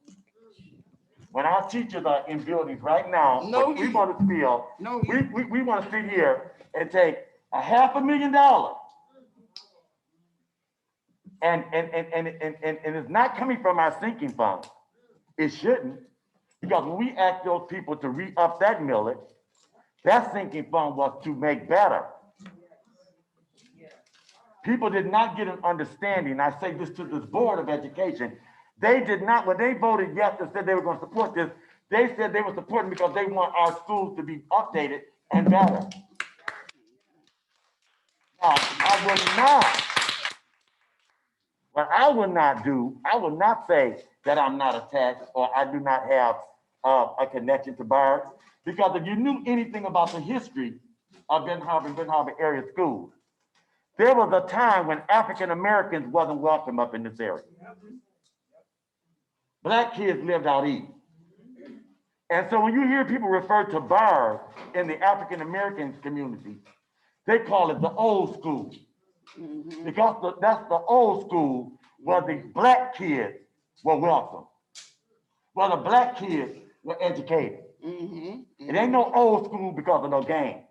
But the people, if you come in here and make these type of recommendations, we already said at this table, just like we talked about having getting a strategic plan in place, because we can't really technically do our work as a Board of Education without a strategic plan because we have nothing to measure. How can we make a decision like this? And I don't know where it came from out the blue that is so pressing right now in the midst of COVID that we tear down 3 buildings for $500,000. So it serves as a red flag to me, as a red flag. Also, going inside of the building, Martindale was the first school that I ever taught in as a 5th grade teacher. It's trees coming through the roof. That's neglect. That's neglect. And right now, when you step outside of here, it's bushes that's almost 20, 40 feet tall. That's neglect because they ain't been attended to in 5 years. So I think that it would be premature and irresponsible for us to even approach this at this particular juncture with the things that we are facing, to make a decision to spend $500,000 to destroy buildings when we don't even know what the sinking funds are as a board. Maybe the finance committee might know it, but as a board, we don't know this information. We don't know if we can actually use the sinking fund to destroy and demolish buildings. You know, but you might know it, they might know it, but we don't. The community don't know it. And then you have Mr. Barnes, who is a contractor in this community, who came to this board and asked this board, in particular as it related to BHAS, for an opportunity to speak with us and to be given an opportunity to present a proposal that was presented to one of our previous boards of education. And because of politics and personal hidden behind the scenes thing, it just was thrown away. That's the kind of stuff. If we're going to be a board of education, we got to be transparent. And we must be able to make informed decisions. Because giving these hundreds of thousands of dollars to contractors who are people friends, we don't know. But that money is going to people that these people know. Like I said, I ain't left here. I've been here. And I've seen it. So I would like to say to the president, because I missed it at the beginning, I think that we need more information. Now, at one point, I saw presented the way it was presented on the agenda, that it was going to be presented with BHAS, then it's going to be presented with Martindale, it's going to be presented with North Shore. Now, I'm looking at it, now, the way that's on here, is it still individual like that? Okay, because I've been flipping and tapping and patting over here, trying to see if anything is shifted on that. So that's what I was communicating earlier, is that the way that it's set up, there's 3 separate motions. So we are having the discussion all at once. It's one staff report, including 3 separate motions.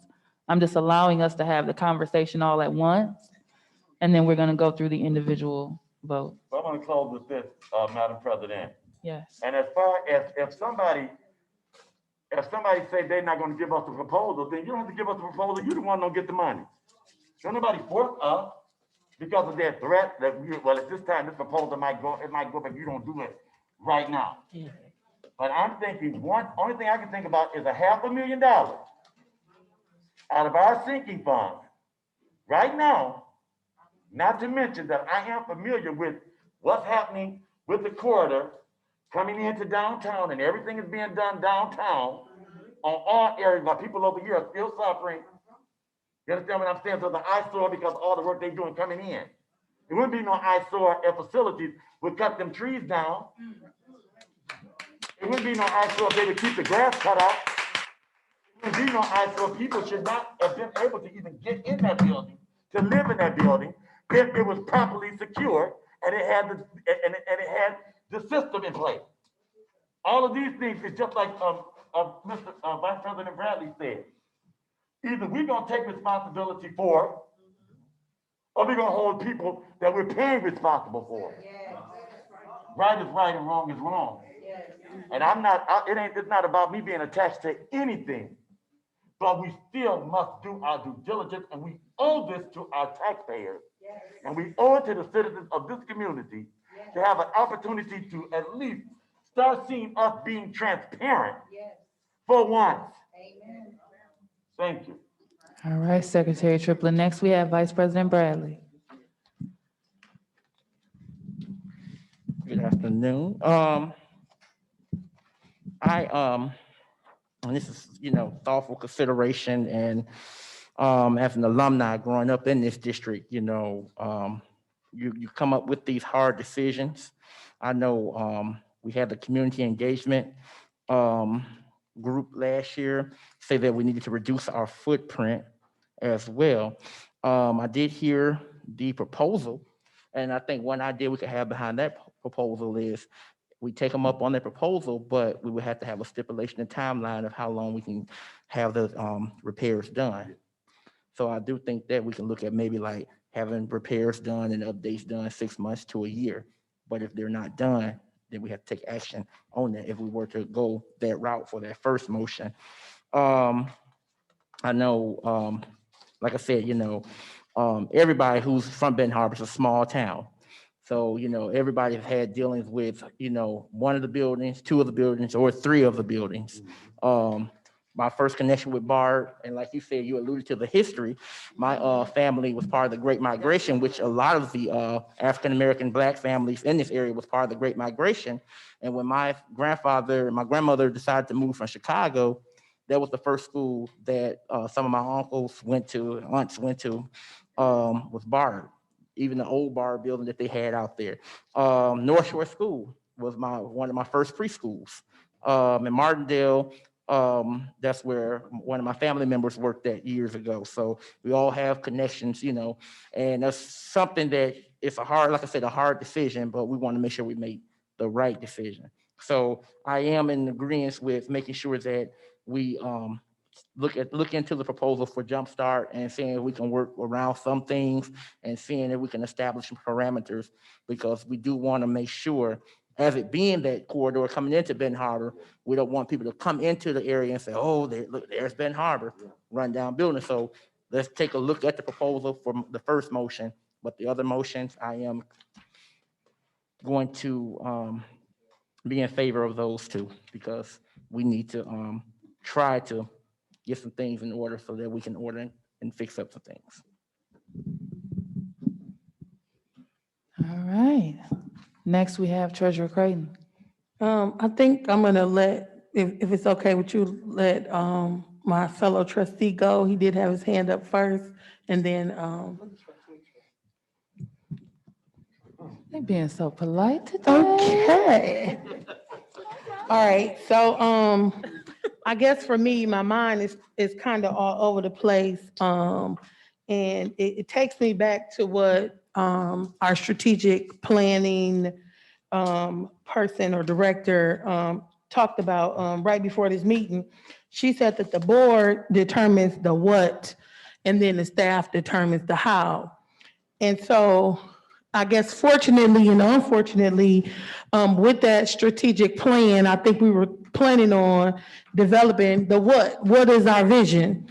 I think we've talked about coming up with a facilities plan as well. And so being the chair of the facilities committee and the finance committee, I haven't missed any of those meetings. And we honestly have not spent a lot of time talking about it, although we did have a special meeting to talk about it. But one thing that just keeps coming in my mind is when I joined this board, someone told me to follow the money. And so when I think about that, wholeheartedly. I just keep thinking about, okay, we're saying what demolishing the buildings would do and how much it would cost. But have we looked at, how much it would cost to maintain the land once the buildings are gone? And then what are the buildings appraised for in the condition that they are? And then what would the land appraise for without a building being on it? So for me, I know that you guys are saying Martindale, and I know that, we're saying Bard, and I know that we're saying North Shore, but all throughout our community, we know, right, that people are gentrifying buildings that are beyond use. As a matter of fact, during Labor Day, our very own Wilson Chandler had a festival to introduce a building that he has revitalized or is in the process of revitalizing that was beyond its use. And so for me, I'm really struggling. As a matter of fact, I drove past Martindale just to be sure. And then on the way, I accidentally bumped into Boynton and Bard. And so as I was just driving in, I'm like, okay, so you're saying that the trees are growing through Martindale, but Boynton is an immaculate looking building, but we have trees growing all up through Boynton. And so it kind of bothered me that, okay, is this not like, a coincidence? Because will that be next? And then Bard, the same thing. I mean, the trees are taller than the building. And these aren't like trees, big trees. These are bushes that I could probably go out there and cut with a handsaw. So I'm really struggling. Although I know we've had this conversation every time new information comes up. And so I'm really struggling because honestly, we've not talked about, we're in conversation, but we have not talked about the cost and the benefits of doing both. I think right now we've only looked at one side. We've not talked about, as a matter of fact, I think in August we had in Benton Harbor, it was a land auction where lots were going for like $500. So I'm like, okay, if we're going to spend $500,000 to demolish 3 buildings, and then we're going to have grass, right? Which I know that we're land rich, but essentially it's just grass. And then we'll still have to maintain the grass. But then, the lots aren't growing for very much. So why waste $500,000 that we went door to door with knocking on doors, asking in about 2016 money, asking taxpayers to pass a millage to give us money to improve the buildings. So personally, I know that we're not supposed to take things personal, but I personally did that as a volunteer. And our mayor was on that team, our CFO was on that team. So we had a lot of people that was on that team asking for money. So I'm kind of struggling. And then during our strategic planning meeting, one of the things that came up was that we needed to do another bond. So it's like, okay, I'm gonna ask you for money to do this, do something else with it, and then ask you for money to do something else. And so I'm really struggling personally, professionally, and as a board member, I understand the politics more than I don't understand the politics. And so I'm gonna leave you with this. When I think about North Shore, I think about Harbor Shores. When I think about Bard, I think about the bypass in 94. And when I think about Martindale, I think about that beautiful new church out there, not too far from the airport. I mean, what are we doing here, people? All right. Next we have Trustee Bonds. We had can you guys hear me? Because I don't like talking in the mic. Can I stand up too? Can you hear me? Hold it out. Can you hear me now?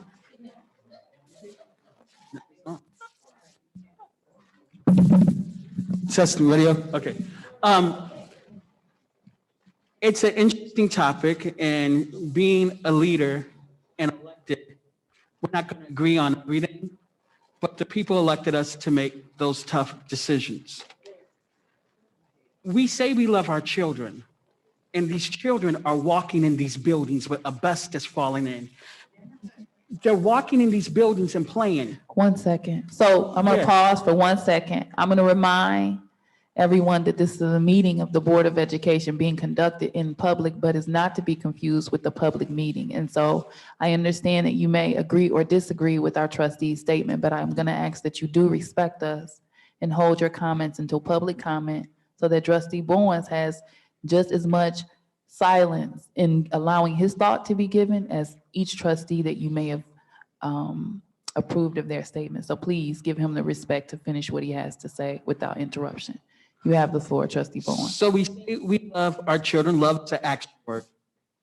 And these same school buildings that have been vacant, one has been vacant for 14 years, Martindale, 2007, last occupied students. You have kids playing in those school buildings, playing hide and go seek. This is something serious.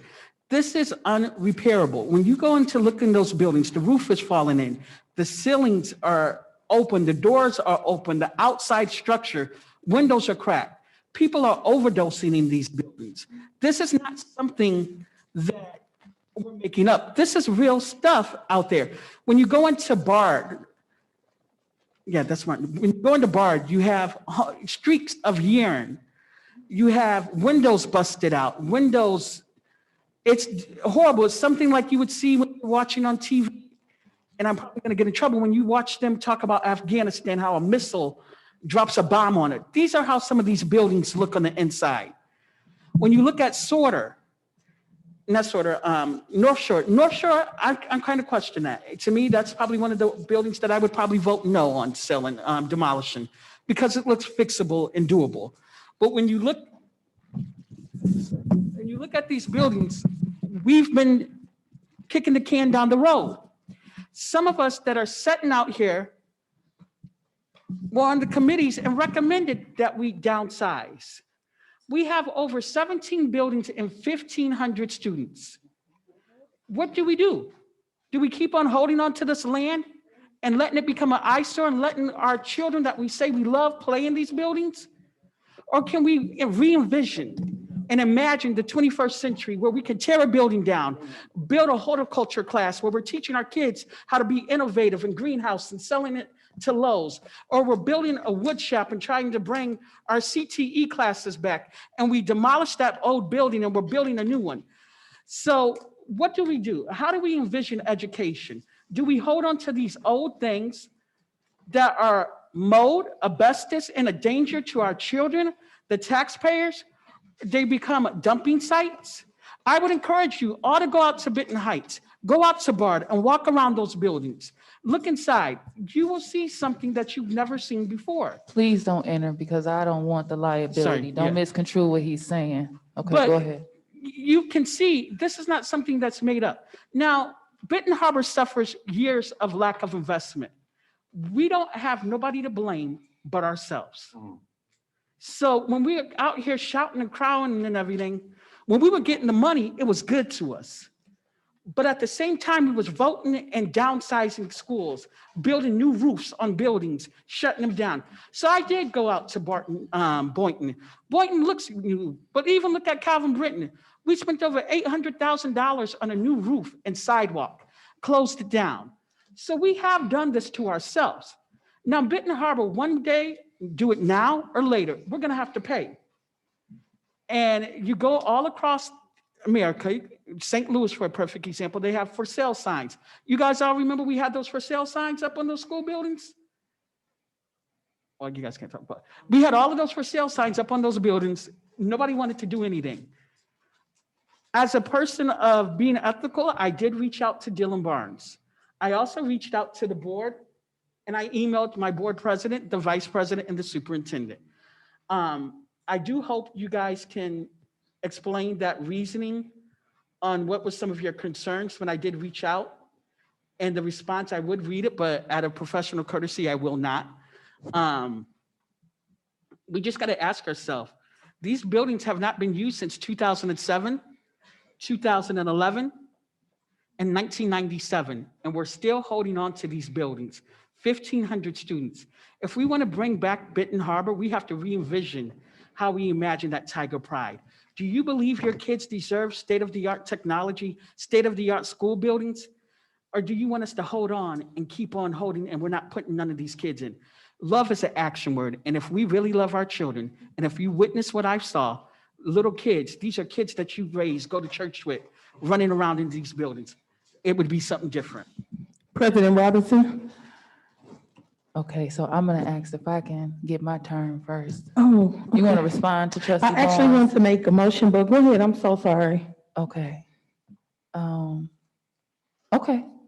Okay, so my comment, I had a question from Mr. Johnson, and my apologies. I know you normally have it handy.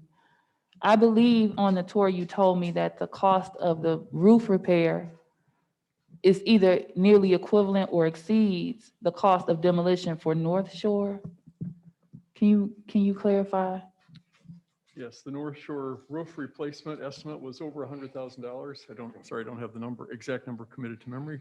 However, the bid demolition, including the asbestos removal for North Shore was, sorry about the delay, $91,860. So his response to me, Secretary Triplett, is that the roof repair assessment for North Shore itself is $100,000 versus the cost of the demolition. So that was my question. And then, just out of curiosity, Trustee, were you making a motion to table something? I would like to make my motion when you get done with your comments, ma'am. Okay. So my comment is that I have been torn on this topic the entire time, so I rarely speak and say where I stand. And my logic of looking at the numbers and the cost and the estimations versus my heart has been feuding. And the reason being is that I'm much like Vice President Bradley in that my family got its start in its roots in Highland in 1964. And so all of my uncles went to Bard and played for the Bard Eagles, and my mother was a cheerleader there. Secretary Triplett was our cheer coach and basketball coach. And so Bard is as much a part of my center and my start and my history as other individuals. And so I know at these meetings, I don't say that. And that's because I'm trying to be logical and look at the numbers. But my heart really cannot allow me to demolish that building because I have no answer as to what comes next. And I know how pivotal Bard is to this community and what it means. And so if I'm going to be in a position as the president of the board where I make a vote to demolish, I would prefer to have an answer. When I am in Save-A-Lot shopping and minding my business for somebody that played for the Bard Eagles as to what my plans are for that property because I've demolished a keepsake of the community. And it would be fair and honest for me to say, even as a member of the facilities committee, that we have posed several suggestions and options, but at this time, I don't have that answer. So I am being honest and acknowledging that my vote for Bard is definitely no, and I haven't stated that. I am still torn on Martindale will more than likely be a yes. I will be open about that. In North Shore, I'm torn, and I'll probably wait until we get there and decide, but I just want to be honest in communicating where I stand on the vote. And so I haven't done that just yet because I was trying to decide, and that is where I stand. So that is my comment. I wanted to clarify that question because that really guided my answer or my decision for North Shore, but also wanted to stand and give my opinion as far as where I see Bard and where I stand on the vote. And so I will pass it over to Treasurer Creighton for her motion. Oh, yeah, are you okay with his comment? Madam President, I would like to make my motion at this time. Go ahead with your motion. Okay, I would like to make a motion that we table staff report F2 until we complete our strategic and facilities plan. Okay, so Treasurer Creighton has made a motion to table staff report F2. Is there a second or support? Support. All right, so a motion has been made by Treasurer Creighton and supported by Secretary Triplett that we table staff report F2. Any questions, comments, or concerns? Wait, no, we don't do that when we table. Yeah, we don't. Okay, Secretary Triplett?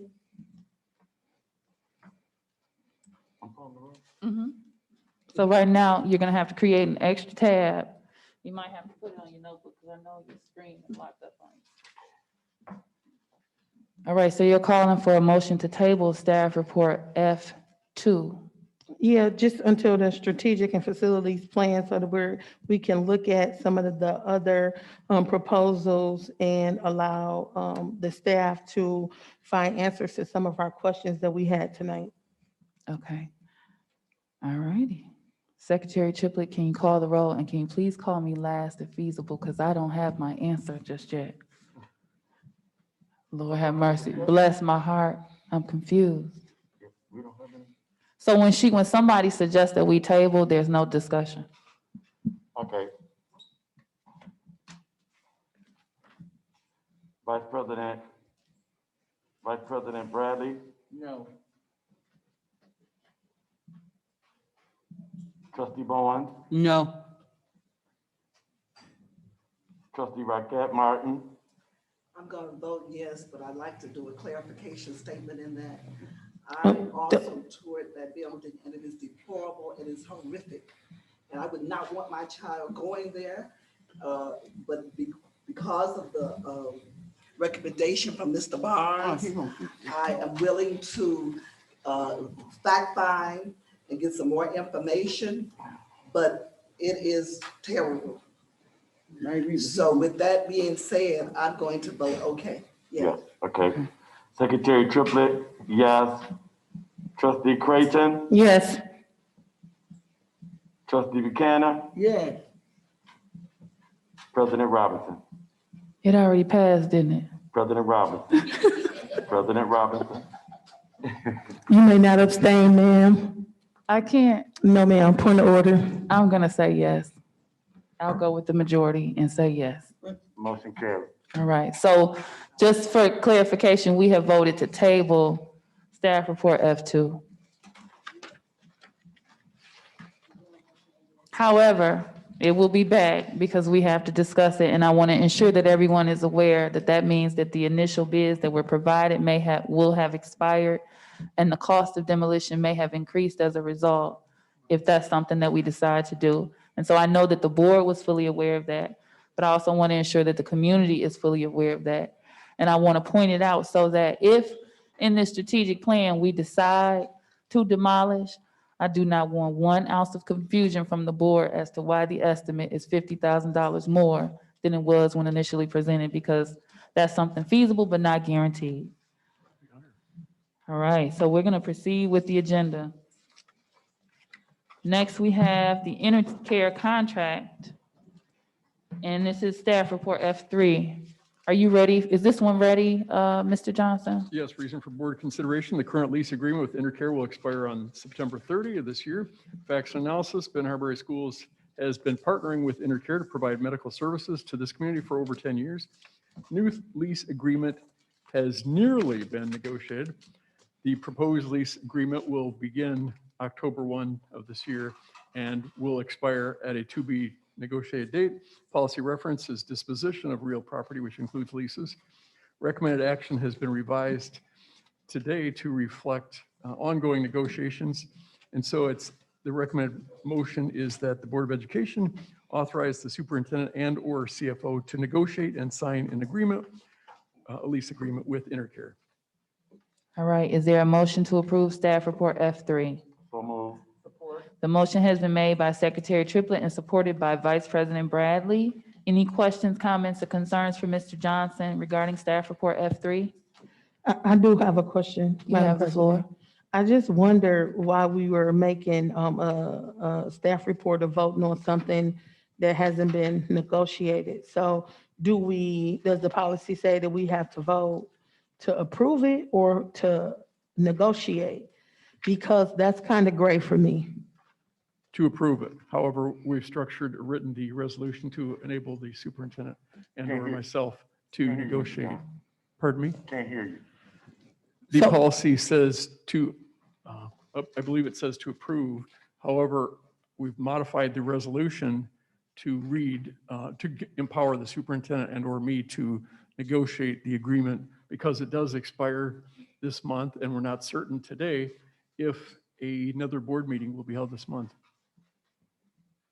So this is with the school health facility back in the back?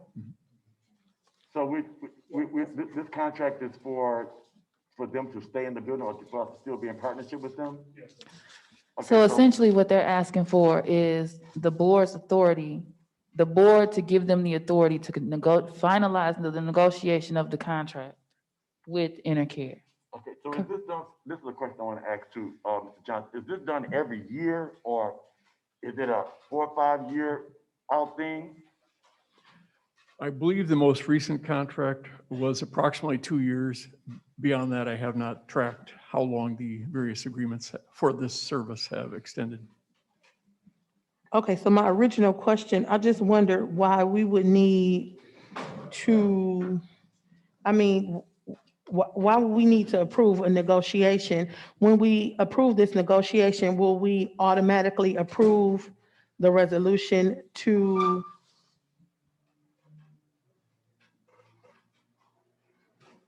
Oh, okay, I'm sorry. I just needed to see if something was going on. But so are we essentially approving the lease agreement that is made after we approve this right to negotiate? That's correct. So we will have a contract with them. Yeah. So we want to make sure as we move forward with all people that that partner with us, that we're doing everything in best interest of students and the district. We just want to renegotiate to get some benefits for the district for even using our space. A lot of times in the past, I think people were just using us free of charge. But we want to make sure that we're doing right by the district, especially a deficit district, that we can recoup all type of funds that we need to be viable in our general fund so we can over time support paying people more. Okay, but it's also critical when you guys go into your negotiation that is a very important piece in this community. Yes. I mean, it's a lot of people in this community use that facility for all types of things. As a matter of fact, they were very instrumental when we first started with our shutdown, our COVID testing, all of those different things. So I just hope that is taken into consideration. Absolutely. Whatever it is that we do end up with that contract and that we move forward with that partnership with Intercare. Yes, sir. Okay, so I have a question because I can't really see the screen, but the staff report F3 that's in my binder. They changed it. The single one. Okay. Oh, okay, okay. I was so lost. Okay. You need this. Okay. Got it. Okay. Now I understand what you're asking me to do. I was trying to make it make sense from what the original said. Okay. So essentially, he is asking for the Board of Education to authorize the superintendent and the CFO to negotiate and sign an agreement with Intercare. All right, gotcha. Thank you for that explanation, Dr. Townsend, because that's kind of what I was wondering. Thank you. Okay. You're welcome. Trustee Bonds? So, in point to Trustee Creighton's thing, I'm confused when you look at this. It says, Benton Harbor Area Schools has been partnering with Intercare to provide medical services to the community for 10 years. A new lease agreement has been negotiated. The proposed lease agreement will be from October 1st to 2021 and June 30th, 2023. So there is a lease agreement. We're just voting. We're voting to authorize them to finalize it. Yeah, we're trying to renew it because this current one expires on September 30th. So what is the current amount that they're paying right now?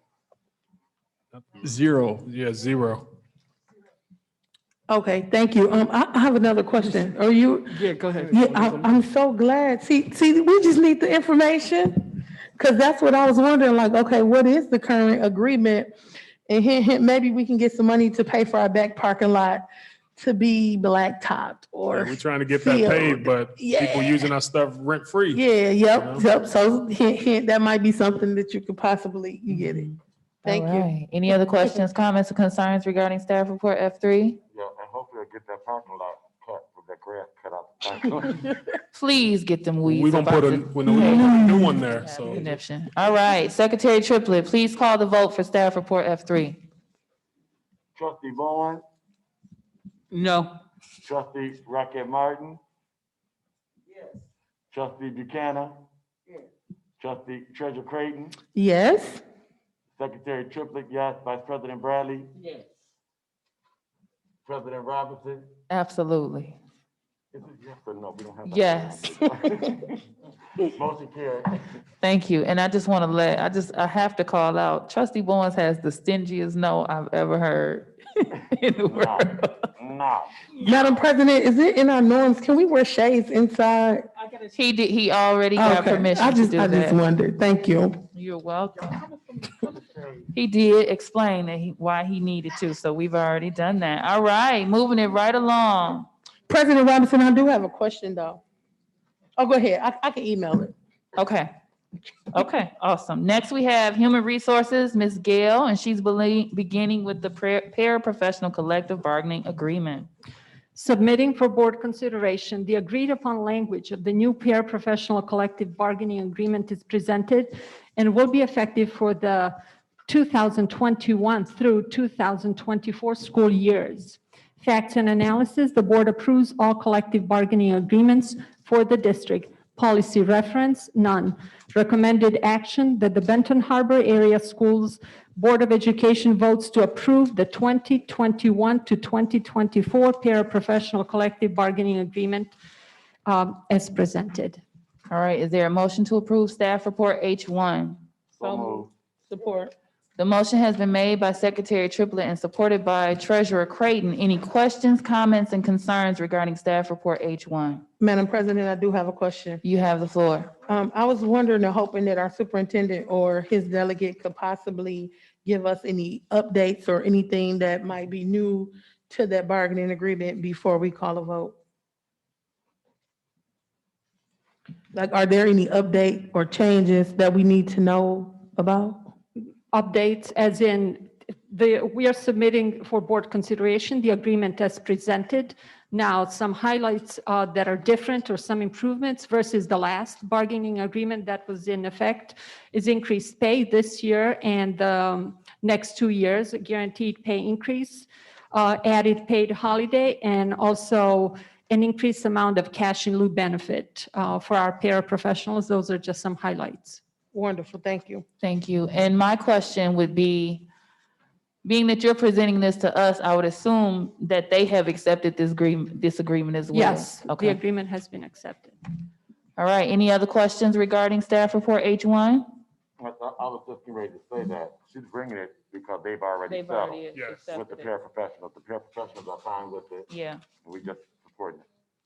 All right, Secretary Triplett, please call the roll. Trustee Bonds, Yes. Trustee Rocket Martin. Yes. Trustee Buchanan. Treasurer Creighton. Yes. Secretary Triplett, yes. Vice President Bradley. Yes. President Robinson. Yes. Motion carried. All right, next we have staff report H2, new hires. Ms. Gail. Submitting for board consideration to approve the employment of staff in accordance with the revised school code and other general laws of Michigan. Facts and analysis, it is recommended that the board approve the superintendent's recommendation for hire of the following personnel. Policy reference 3120, employment of professional staff. Amanda Casper, academic interventionist. It is a part-time position at River of Life School. Recommended action that the Benton Harbor Area Schools Board of Education votes to approve the employment of the aforementioned staff. All right, is there a motion to approve staff report H2? I'll make a motion to approve staff report H2. Is there a second or support? Support. All right, so a motion has been made by Vice President Bradley and supported by Secretary Triplett. Trustee Bonds, you have the floor. Thank you. You knew I was going to have a conversation about this one. Yeah. What's up with River of Life? Are we partnering with the competitor?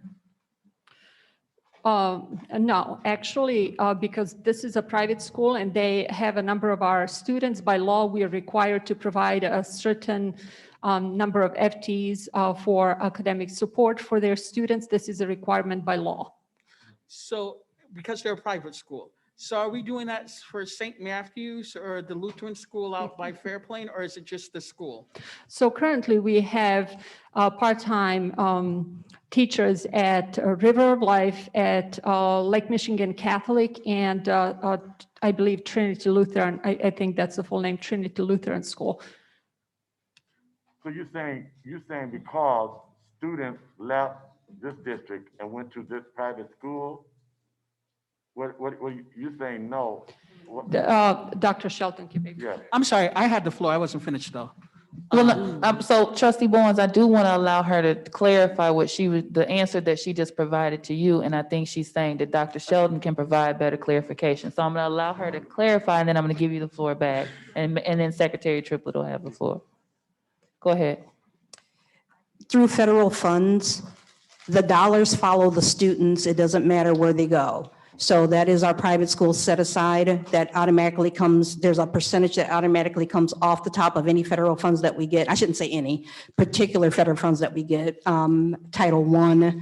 So we have to pull aside whatever the FTE is in students, wherever they go in those schools in a particular area. So it's not just anywhere. If they go to Kalamazoo to a private school, we don't go across those lines. So it's our attendance area.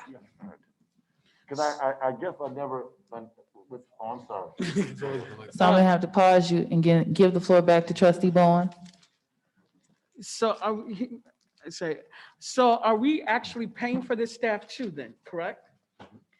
The dollars that are allotted to the number of students is paying for the staff, and they choose staff. They can choose materials, they can choose professional development, or they can choose staff. They have a certain amount of dollars. When it's gone, it's gone. So if they have enough to pay a staff until March, they're on their own after that. Okay, thank you for that. Thank you. That was clarification that was needed. So they have the money regardless. It's just up to them what they do with it. They get the money based on allocation. River of Life, I believe, I'm gonna just guess, I think that they have like 40 students, but those 40 students are our 49022 students. So they tend to get the most money. And I think he also asked about other schools. So private schools set aside, we have to reach out to the ones that are, whatever our area might be, many of them turn it down. Sometimes it's just dollars because they might have one student or two students for part of the year and they don't want to bother with going through all the paperwork. All right, thank you. That's what I guess, I thank for that clarification because I would always periodically see River of Life for specific things and I just never really understood, but I do understand about when you have certain students, that money go with those students as well. And so it's good to know that they have that choice to use that money the way that they want to use it, and they're using it. But once it is gone, you guys are monitoring that, right? And once it's gone, then we're just done. There's nothing else we'll do with River Life. All right, and I believe Vice President Bradley had a question or comment. I was just going to say, Dr. Shelton, I do remember we had this discussion a few years ago, so I do remember that about federal funds being used for that, because that was one of my questions a couple of years ago about that. So thank you for that clarification again. All right, Secretary Triplett, can you please call the vote for staff report H2? Did we take a motion? Okay. President Robinson? Yes. Vice President Bradley? Yes. Secretary Triplett, yes. Treasurer Creighton? Yes. Trustee Buchanan? Trustee Rocket Martin? Yes. Trustee Bowen? Yes. Motion carried. Next, we have staff report H3. Ms. Gale? Submitting for board consideration to approve the employment of staff in accordance with the revised school code and other general laws of Michigan. Facts and analysis, it is recommended that the board approve the superintendent's recommendation for hire of the following personnel. Policy reference 4120, employment of support staff. Pedro Benitez Guerrero, academic paraprofessional. It is a part-time position at River of Life School. Recommended action that the Benton Harbor Area Schools Board of Education votes to approve the employment of the aforementioned staff. Is there a motion to approve staff report H3? Support. The motion has been made by Secretary Triplett and supported by Treasurer Creighton. Any questions, comments, or concerns? Hearing none, Secretary Triplett? President Robinson? Yes. Vice President Bradley? Yes. Secretary Triplett, yes. Treasurer Creighton, Yes. Trustee Rocket Martin, Trustee Bowen, Yes. Trustee Buchanan, motion carried. All right, next we have staff report H4, and we're beginning separations of employment. Ms. Gill? Reason for board consideration, a list of employees whose employment relationship with the district is or will be separated is submitted to the board each month. Facts and analysis, it is recommended that the Board of Education votes to accept the separation of employment of the following staff. Policy reference 3140, resignation and termination of staff. Kenneth Salonica, teacher social studies, resignation. Recommended action that the Benton Harbor Area Schools Board of Education votes to accept the separation of employment of the aforementioned staff. All right, is there a motion to approve staff report H4? So moved. The motion has been made by Secretary Triplett and supported by Vice President Bradley. Questions, comments, and concerns, and I'm gonna start. I just want to have a clarification. I think you explained it to us before that when we see that June 11th date, that just means the person did not return for this school year, correct? Yes, that is correct. And I just want to make a distinction between the date of resignation and the date of separation of employment. Those are two different dates. And the separation of employment is the date that is brought before the board and that is also reported and that is governed by contracts, benefits, and other payments that may be due to employees. Okay, thank you. Any other questions, comments, and concerns regarding staff report H4? Madam President, I guess, sorry, can I go? You have the floor. Reviewing this, and I understand the teachers were resigning, is this a shortage in middle school, high school, elementary? And can our report start listing the school that they're in? I thought they used to, maybe, Yeah, what school? yes. They did have. This is, Mr. Salonica was at the middle school. Thank you. Okay, thank you. Any other questions, comments, or concerns? Yes, do we have an exit interview as to why? Do we have documentation as to why? I don't need to know tonight why this person left, but I've asked repeatedly. Yes, We do exit have documentation that could come to let us know why these people are resigning. yes, but it's optional. They're not mandated to participate. Okay, just asking, just keep putting that out there just for clarity, so we can know, because this is a part, again, people may take it, try to take it in a different way, but I've always felt this way. I don't care if they left because of me. We still need to know so that we can know how to go forth, because it's not always a negative thing. Sometimes people relocate, people get married, people move. Sometimes people are not satisfied. And if these things are happening, it's not to be punitive or anything. It's some discussion for us to always sharpen our practices so that we won't make the same mistakes over and over again if we made a mistake. So that's why I keep asking. All right, we're gonna go ahead. Secretary Triplett, can you please call the vote for staff report H4? President Robinson, Yes. Vice President Bradley, Yeah. Secretary Triplett, yes. Treasurer Creighton. Yes. Trustee Buchanan. Trustee Bowen. No. Trustee. Trustee Rocket Martin. Yes. Motion carried. All right, and just so you guys know, we're gonna take a recess at 8 o'clock. It's 7:55, so we just have 2 reports to do. Once we get through these, we'll take a brief break. All right, so staff report number H4 passed. Next on the agenda, we have staff report H5. Ms. Gill? Madam President, can I just offer some information? Yes, that may be ma'am. Useful. At the previous HR committee meeting, we have presented separation reasons for our employees during the last school year. And we have clearly outlined that 23.8% of people left because it was directly COVID related, 33.3% moved out of the area. Retirement was the cause of 16.7% of terminations. And when people found a new job, it was because of 21.4%.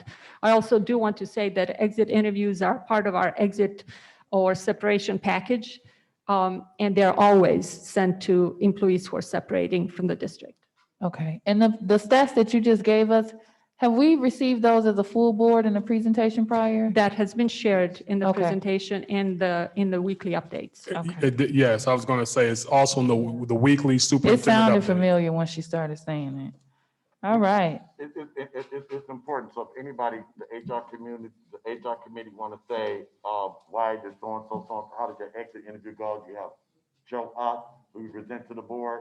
You know, we're not asking personnel things, you know, we want to be within parameters and protocols, but still it needs to be documented and in writing. All right, next we have staff report H5. Ms. Reason for board consideration, a list of employees whose employment relationship with the district is or will be separated is submitted to the board each month. Facts and analysis, it is recommended that the Board of Education votes to accept the separation of employment of the following staff. Policy reference 3140, resignation and termination of staff. Michelle Marshall, teacher, special education.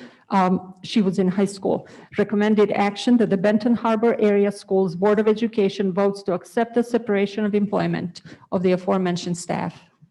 Is there a motion to approve staff report H5? So moved.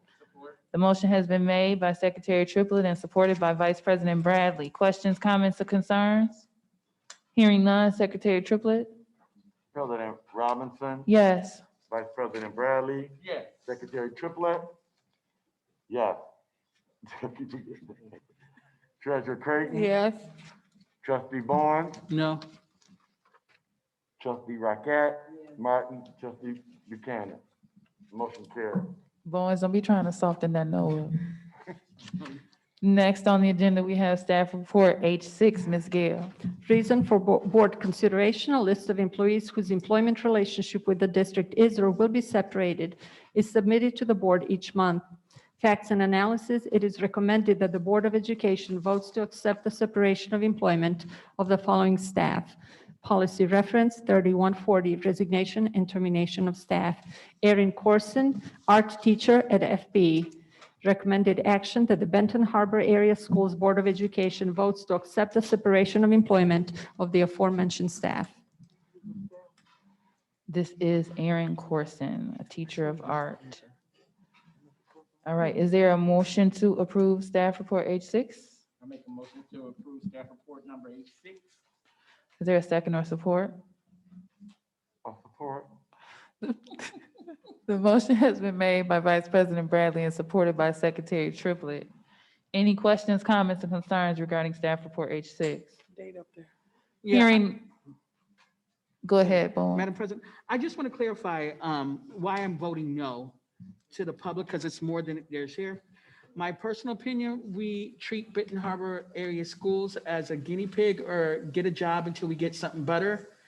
And they get it, they get their benefits, they get their job, and then when it's time to jump ship or something else opens, they leave. That's just a principle. That's why I vote no. Nothing against them, but that's my reason for voting no. So. All right, thank you for clarifying. Secretary Triplett, please call the vote. President Robinson? Yes. Vice President Bradley? Yes. Secretary Triplett? Yes. Treasurer Creighton? Yes. Trustee Bonds? No. Trustee Rocket Martin? Trustee Buchanan? Motion carried. All right, so at this time, staff report H6 is passed. We are going to take a brief recess. Okay, we're gonna take a recess until 8:05.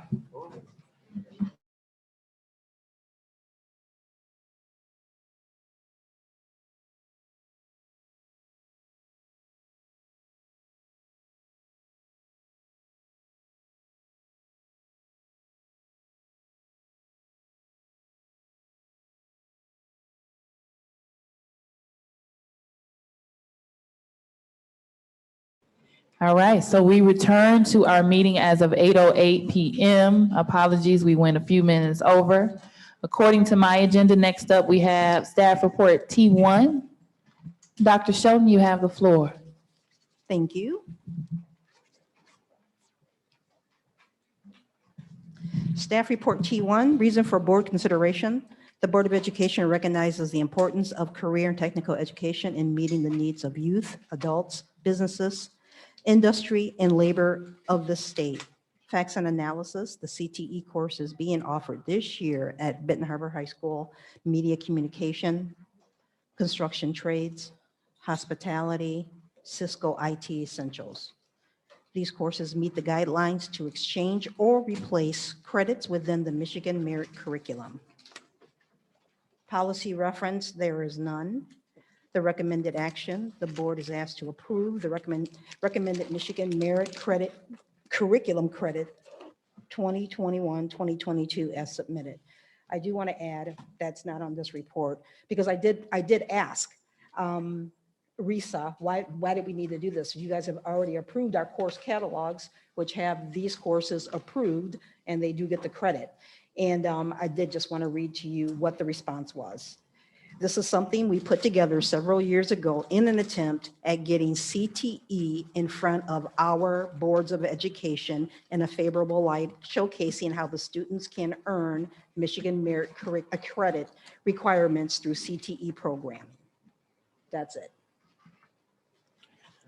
Okay, is there a motion to approve staff report T1? All right, the motion has been made by trustee Rocket Martin and supported by trustee Buchanan. Questions, comments, or concerns? I remember Treasurer Creighton had a question that she mentioned earlier. Did you still have that question? I'm going to let trustee Bonds Okay, go. go ahead, He's trustee a bit Bonds. Impatient. Go ahead. Okay, got a question with this CTE. How many students, I know we're voting on this, but do you have a data on how many students from surrounding schools do the media, any of these programs that come to Benton Harbor? I wouldn't have that offhand. I could research it, but I would not have that information offhand. All right, thank you. All right, Treasurer Creighton. I think Dr. Sheldon kind of answered my question. My question was just like, was this something new? Are we making a change? But it sounds like this is just an annual thing that we do. Thank you. All right, any other questions, comments, or concerns? Yes, you have the floor. This would have came to the curriculum meeting, however, I got it after the curriculum meeting on August 22nd. I think our curriculum meeting was on the 24th. So when I got it, I said, this is put on the board agenda, just to make everyone aware of the course. All right, thank you. Any other questions, comments, concerns from the board? Yes, with the CTE program within, I guess I'm not clear on whether or not we have a CTE program and how that look, because upon my departure, the program, the CTE programs, director of CTE, all of our classes that we had here in Benton Harbor High School, they all disappeared. We don't have them. And I know that there are certain requirements and certain things that you have to do, certain amount of years with the licensing for us to be able to do it. Are we looking at building our CTE program back up to the level that it was? Yeah, so we do, these are courses we offer CTE periods, just these four. Now, there is a consortium. So for example, I heard that we used to have nursing back in the day. At some point, we gave up nursing, and I think Lakeshore picked it up. Now, because of the consortium, the way the law is written, we cannot offer CTE. If young people want to take nursing, they must go to, or he must to the Lakeshore program to do nursing. So young people can, across the county, come to Benton Harbor area schools for hospitality or Cisco IT. But we cannot offer the same classes as other schools due to the consortium rules in various counties. Well, I know this was prior to you coming. And as I said, the PhD program, all those programs were here in Benton Harbor. And because of the transition of the change of Ms. Dudley, certified teachers or certifications, because CTE is not something that you just do. There are loads and loads and loads of requirements. And so when they took our programs and placed those programs in other schools. What is it that we need to do to get our programs back here? Right, so I think as we move forward, potentially it may be something other schools may not want to host anymore. That gives us an opportunity to absorb it for our young people. But it's all about the rules of the consortium. I'm more than happy to research that. Yes. And give some specific information to our consortium. Yeah, because that was one thing that we had. We had the PhD program of the health program here, but there may have been 15 or 20 kids, but only one kid from Benton Harbor High School, and that was something that we were really, really concerned about. That the students were coming in here from St. Joseph, they were coming in here to our Czech classes, and only one kid from Benton Harbor High School was being allowed to be in the program, or have been, and the justification was that our kids were not interested in becoming nurses, they wanted to be CNAs.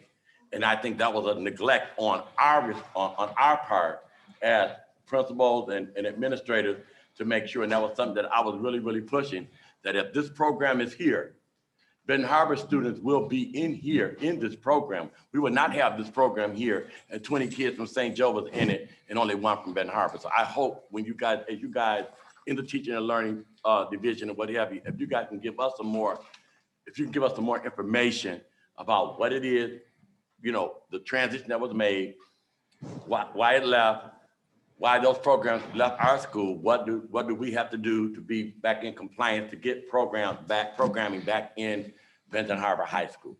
May I have more questions?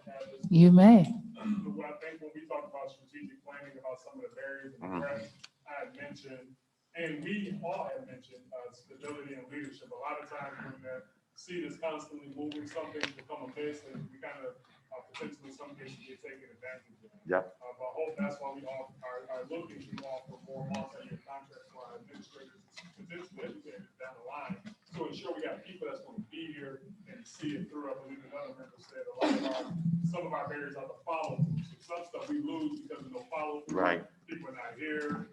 You know what I mean? But as we move forward, the hope is to build it back up the way you said. Yeah, one of the strong points that I have is that we do have a superintendent that we have here for 5 years, and that's a good thing. And so if that head is there, the rest of the work, but we lost the head, but our superintendent, this is $1 million investment, and we count on you. And we know that you can do it, but we got our superintendent for 5 years, so I'm excited and looking forward to that type of consistency with you being at the helm, brother. Thank you. With that being said, Secretary Triplett, can you please call the vote for staff report T1?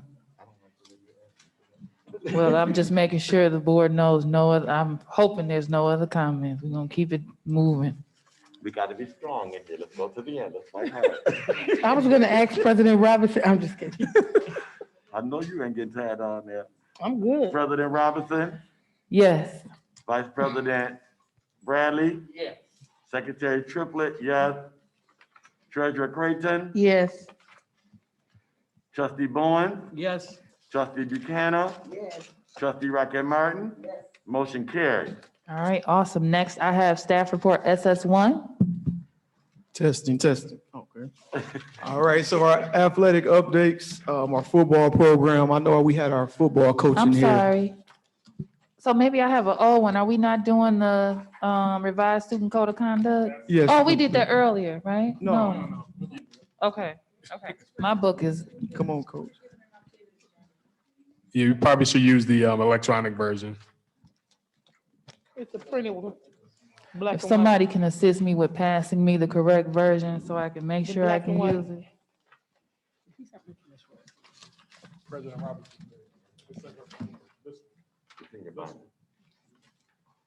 Oh, okay. So I'm in the binder. I need to turn to my agenda. Thank you. I'm following the packets and not the agenda. My apologies.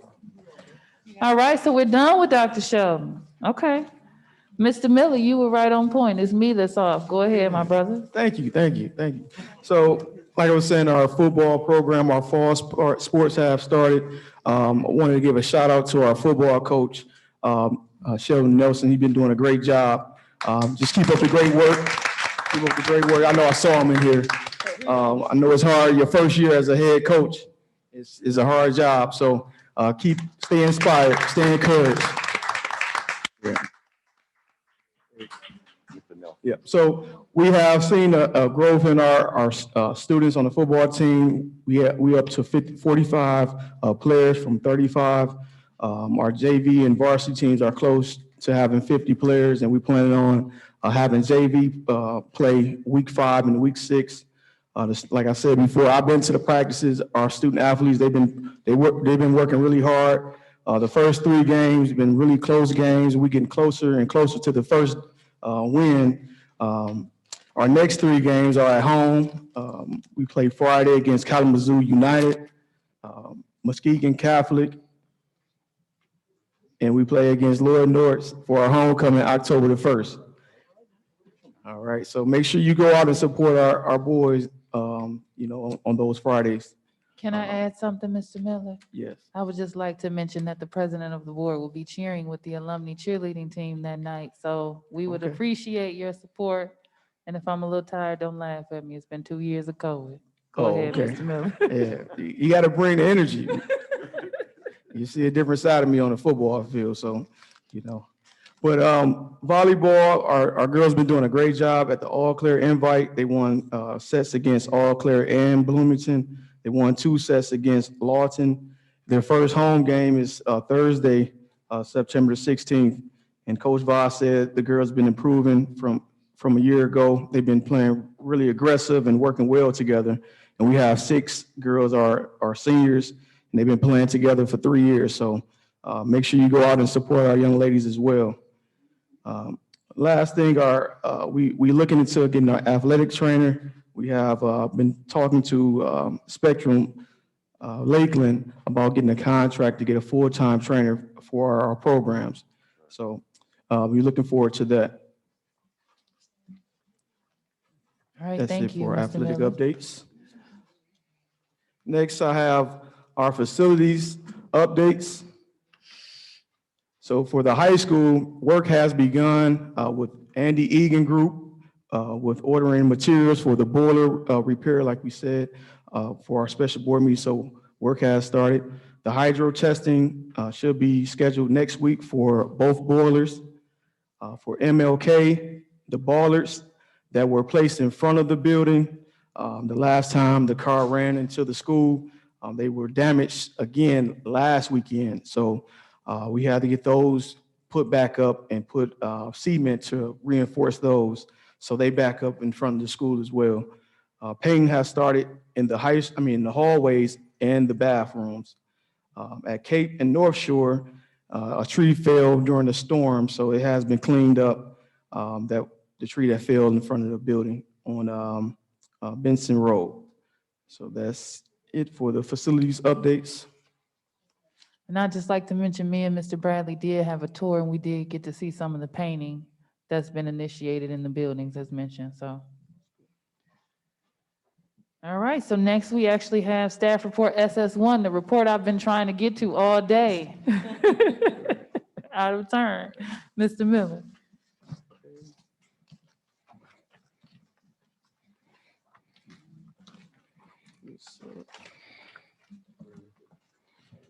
Okay, subject, revised student code of conduct, date, September 14, 2021. Reason for consideration, the existing student code of conduct requires a periodic review and update.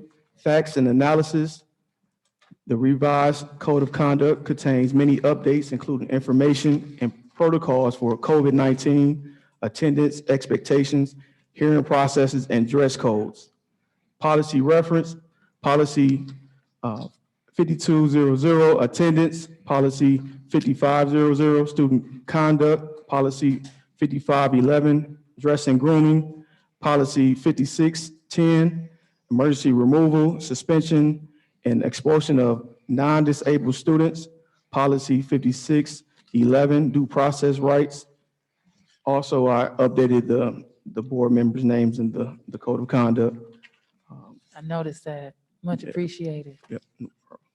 Recommended action that Benton Harbor Area Schools Board of Education approve the revised student code of conduct. All right, is there a motion to approve staff report SS1? So moved. The motion has been made by Secretary Triplett and supported by Vice President Bradley. Any questions, comments, or concerns? Secretary Triplett? President Robinson, Yes. Vice President Bradley, Yes. Secretary Triplett, yes. Treasurer Creighton, Yes. Trustee Bowen, Yes. Trustee Buchanan, Yes.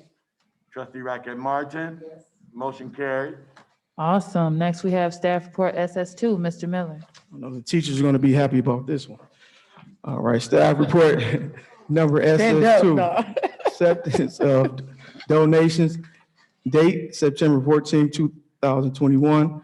Reason for board consideration, policy dictates that any donation gifts in excess of 10,000 be board approved. Facts and analysis, policy 7230 states that all gifts, grants, or requests having a value of more than 10,000 may be accepted by the board. The superintendent may accept for the board all gifts, grants, or requests of any value from state and local governments, and he or she may accept all gifts, grants, or requests of lesser value. Policy reference 7230, gifts, grants, and requests. Recommended action that Benton Harbor Area Schools Board of Education votes to approve the following donation to be received. Approximately $40,000 donated by Whirlpool Corporation for air conditioners for all classrooms. All right. Hallelujah. Is there a motion to approve? Staff report SS2. Is there a second or support? Yes, support. The motion has been made by Vice President Bradley and supported by Secretary Triplett. Any questions, comments, or concerns from the board regarding staff report SS2? Vice President Bradley? I just want to say I'm very happy about this request, and I'm glad, happy that our students can have, and our teachers can have a comfortable learning environment, because we know how hot some of these older buildings can get. And I'm happy for y'all, so y'all can be comfortable teaching our students. And I was in the building earlier, and they were maintaining this morning, so I'm so happy to see it. All right. Any other questions, comments, Yes, Madam concerns? President, Trustee Bowens? I just want to confirm, this is going to be in all classrooms? Okay. All right. All right, Secretary Triplett, can you call the vote? Yes, Go ahead with your comment. I'm gonna call the vote. President Robinson, I'm sorry, I'm trying to get this thing on wrapped up. Yes. Vice President Bradley, Yes. Secretary Triplett, yes. Treasurer Creighton, Yes. Trustee Bowen, Yes. Trustee Buchanan, Yes. Trustee Racket Martin. Yes.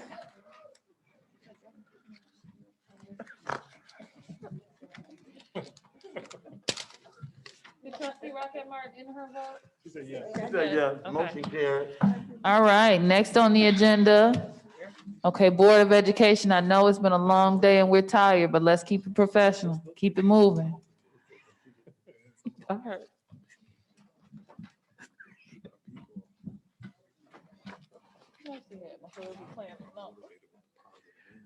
Any old business from the board? Vice President Bradley? Yeah, real quick, I just want to let everybody know, of the board about the annual leadership conference. I'm already registered. Get registered before, what is it, Ms. Leah, September 20th? Yeah, 20th something. They are doing a virtual component, and they are doing an in-person component. Great time for the board members to fellowship with some of the other board members from across the state and get to meet them in person. They're gonna have CBA classes, they're gonna have workshops. Last time I went, they had different breakout sessions. You could hear from different superintendents and different educators around the state. They had classes on athletics, how you can do an athletics team plan for your athletics and all that and different stuff. So look forward to it. It's gonna be in Grand Rapids this year. And All right, awesome. Any other old business? President Robinson, You have the floor. I was just wondering if there was some kind of way we could, I know that, I think one of our earlier meetings of the year, we gave the superintendent, permission to not, publicly respond to all of our, public comments, but I just wonder if there was some information or there is a lot of questions that I just wonder if were answered, and if so, if we could receive like an update or some kind of report to the answers that was given to the public. So those responses are online, if I'm not mistaken, Liz? So can you send us something to navigate, so we know how to navigate that those questions have been answered? Because essentially that's what she's saying. She wants to see the checks and balance. Yeah, because sometimes I run into people and they're like, well, you guys never answer my question, and I'm still, so I just wonder if I could, yeah. Mhm. Okay. And sometimes she has a response that requires my assistance, and we know how it is to get that. And she'll send me multiple reminders that she's waiting on me. So she's very patient. So if there's delays, sometimes it's because your question is something board related that she can't answer. I've never seen them online, so I just President wonder Robinson. if we could. Yeah, go ahead, Dr. Thompson. Treasurer Creighton, I'll show you where they're located. Okay. On our new webpage. Okay, or a shared file or something. Okay, thank you. All right, awesome. Any other old business? Hearing none. Any new business?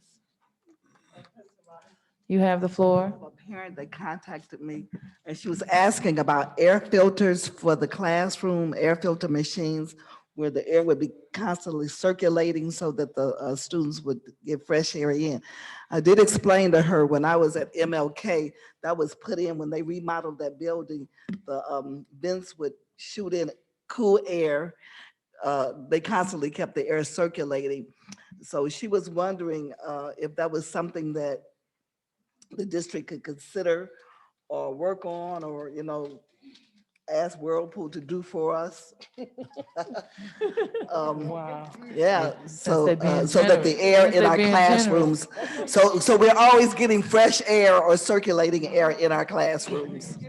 All right, thank you. Any other new business? And I'm not really sure if this would be considered, I think it would be considered new business, but this is just a reminder to the BOE to ensure that you refer to the email that Liz has entitled, "Please read," or something to that extent regarding the strategic plan.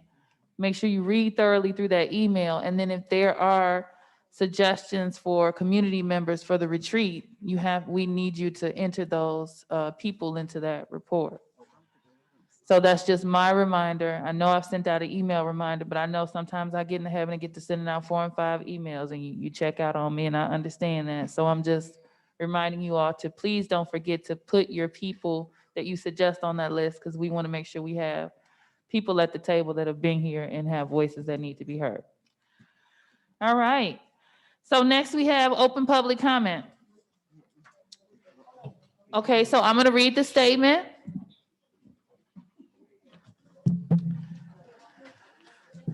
And I'm going to ask Liz to get the timer together as I read.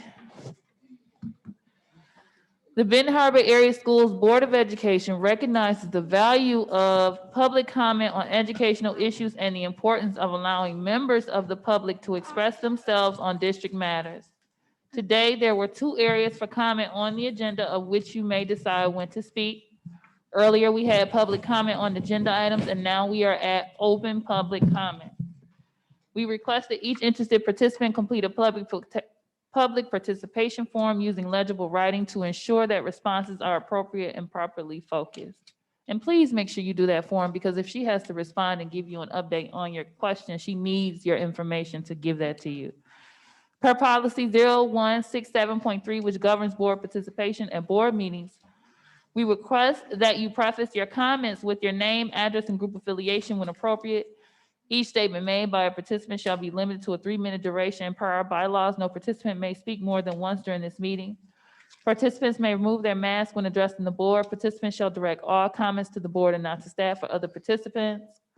The board will listen, take comments and questions under advisement and not respond at this time. I, as president, will refer questions to the superintendent for research and response. Please ensure that your public participation form includes your contact information as requested. If you have specific questions for the board or executive team, that require follow-up, please email those directly to liz.goodwin@bhas.org, and you have the floor. Okay, Brenda Terrell, 2359 Roncy Road, Benton Harbor, Michigan, 49022. Fourth grade teacher at Fairplain East, as well as a union president. We have a huge concern today. At the end of our day, we were called into a meeting to inform us, after you guys had perused through our building, the principal called us in our classroom, and he informed us that a fourth grade classroom would be closed, a fifth grade classroom would be closed, and that those kids would be dispersed in already crowded classroom during a pandemic. And so we can have up to 32 kids. I know the contract says that we can have 32 kids. That contract has been before the pandemic. And if we're gonna really deal with this SEL, the social emotional learning, and it's not just for the kids, it's for the adults too, we have to really come clean on some things. There's no way. We are already in those classrooms burning up. We can't even be 3 feet apart. We cannot let this happen. And I know that there was something in the newspaper one time. It said that the funds for the kids would go up per pupil. I know you guys know what I'm talking about. If that is so, then why would we need to do that? This is unacceptable. We are not going to stand for it. We are not. We're not going to put ourselves in danger, and we're not going to put our kids in danger, because that virus is for real. And I don't know what the problem is. I don't know where those ESSER funds are, but y'all better find some stuff, and we got to come up. We got to have a conversation, because this is not going to happen. It's not going to happen. And you need, and it is to be effective Monday. Who gonna move a classroom? We already work before school, after school, and on the weekends. We already do that. I know that. That's right. Y'all do. And then one of the fourth grade teachers have to go to the middle school. What kind of,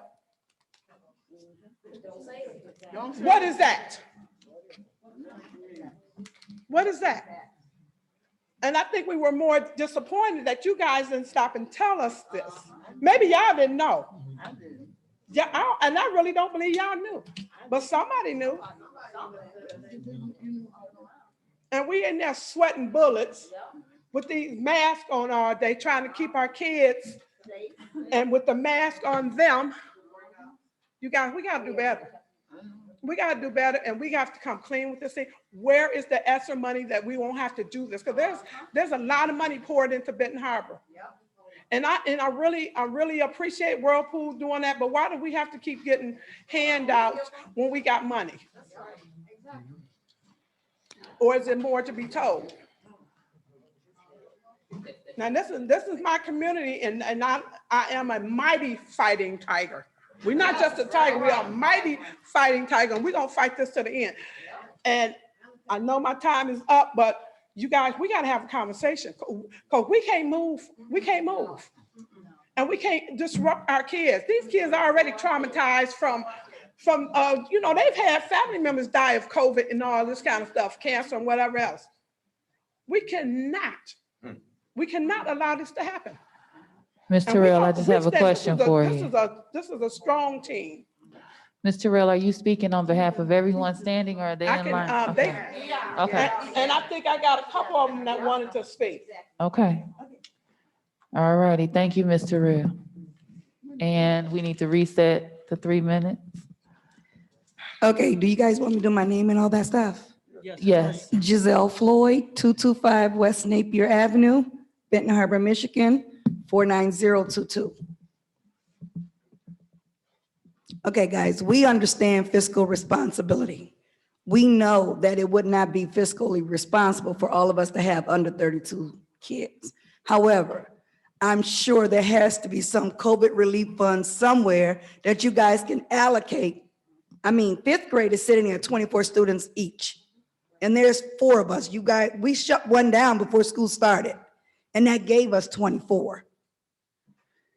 We are committed to the kids who stayed here. So you're gonna tell those parents who let their kids stay, okay, we're about to pack these kids in like some sardines now. So thank you for letting your kids stay here. So now this is what we're about to do. You know, I get up every morning, I drive down the street, I see all these kids who decided that Benton Harbor wasn't good enough for them, and I'm watching all these parents at the bus stop taking their kids somewhere else. This is not the way you treat people who are dedicated to the district. You can't do that in times of a pandemic. It just can't happen. So you're gonna have to go find some funds somewhere. We're just gonna have to start reallocating, because there's no way you're gonna tell me that you're gonna give me 32 kids and expect for me to keep them at least 3 feet apart. It's not gonna happen. And then we have to shut down the class, and one of us has to decide who wants to pack up and move to Fairplay Middle School and teach self-contained by Monday. By Monday. We've been at this is week 3. Thank you, Ms. Floyd. Good afternoon to the board. I echo what has been said, and one of the concerns is that we always keep Tanya Horn, 1682 Broadway, Benton Harbor, Michigan, 4th grade teacher at Fairplain Elementary East. Thank you, Wilson. We always say that the children are number one. We've heard that so many times, and we keep our children at the forefront of everything that we do, even to the point where we feel like, as teachers, that our voice is not heard, and that we're second-class citizens, and that there's no concern for us, but we're still in the trenches. I've been on those weekend calls with these teachers, and we are in the grind. We're doing everything that we can for our kids. But you tell me that our kids are important, but we're still going to pack the classrooms, knowing that we are in COVID. We're gonna downsize. That means one of us will leave. So all of our kids are gonna have to be dispersed into other classes, making it even more packed. And kids are kids. They're taking masks off, eating them. I've seen it. I'm constantly all day. You can't teach a lesson for saying, put your mask on, sanitize. We hear that every time. And we've swallowed a lot of, I'm gonna say baloney. And that's okay, because that's what we do. We do it every single day. And we want to be heard. And we have concerns.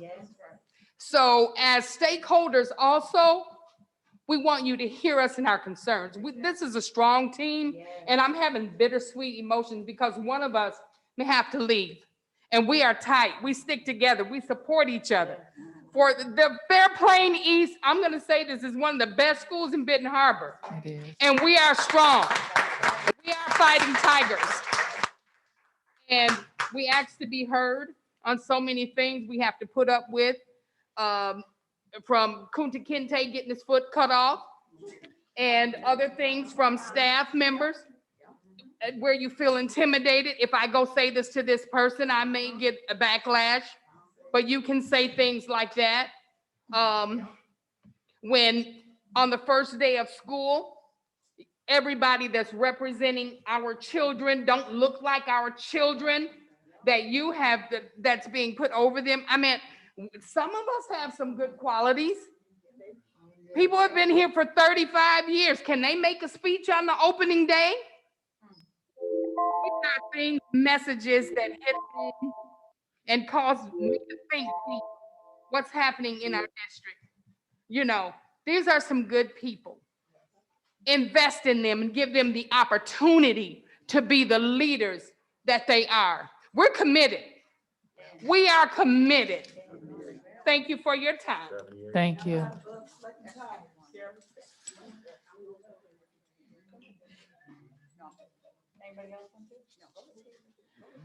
Okay. Carrie Nelson, 420, I'm telling you, 420 West Marketplace, Ben Harbor. I'm actually going to comment on 3 different things. One, I'm going to say this. We were told, literally, I put the kids on the bus at 3:57. I walked into the building at 4 o'clock, and I was told at 4:01, Nelson, you're the last one that I need to tell this to. I said, what do you need to tell me? He started to tell me the exact same thing, and I walked away. I can't do it again.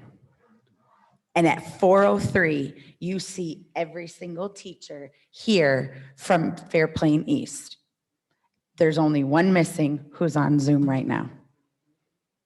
All the teachers, we didn't care. We were in a meeting from 4:15 to 5:45. As soon as that meeting was done, we were here. Because as a team, if one goes, we all go.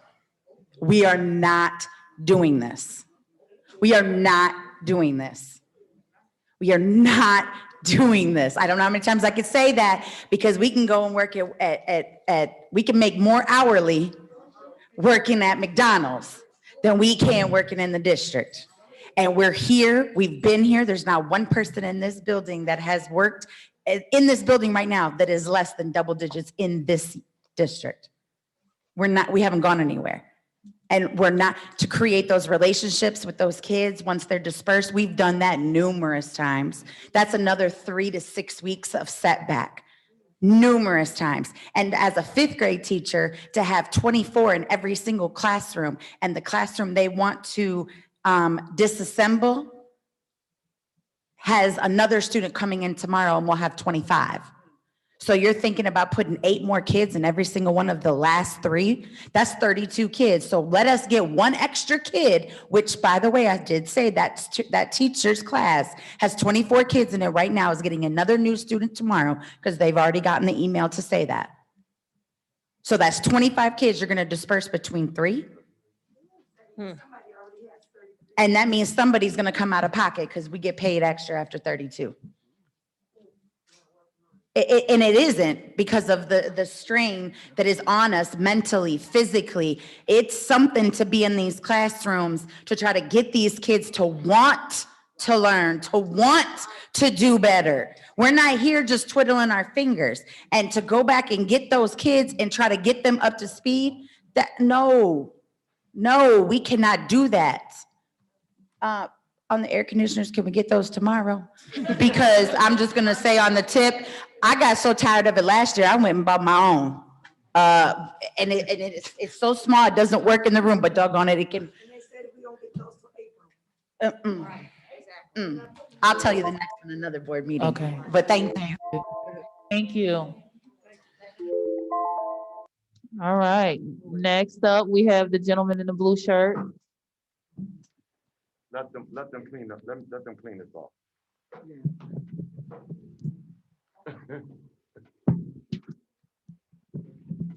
Thank you, guys.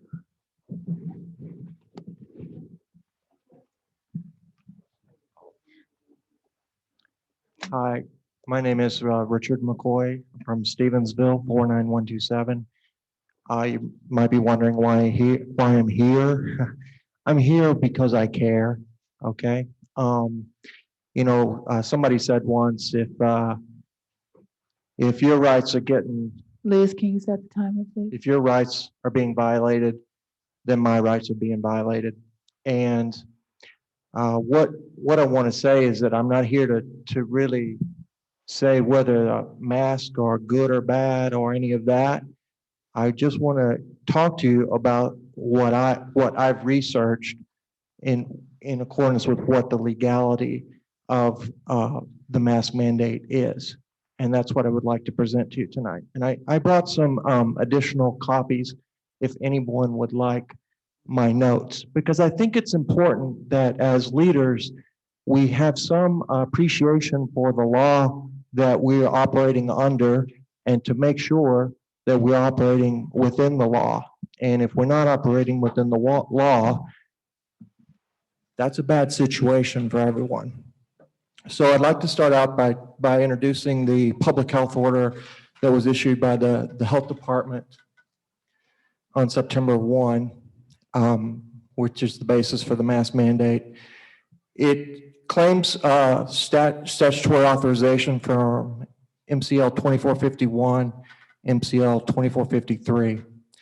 MCL 2451 allows the health department to do three things in the case of a pandemic. One, it is to prohibit the gathering of people.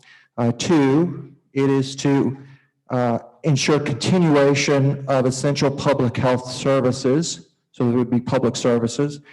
And three, the enforcement of health laws. So for that particular statute, those three things do not include mask mandates. The second statute is 2451. And in this case, the health department, if they declare that there is an imminent danger, then they may specify actions to avoid, correct, or remove the imminent danger. In the PHO, they cite 730 some odd cases of COVID, yet the school system in Berrien County has 23,000 some odd children.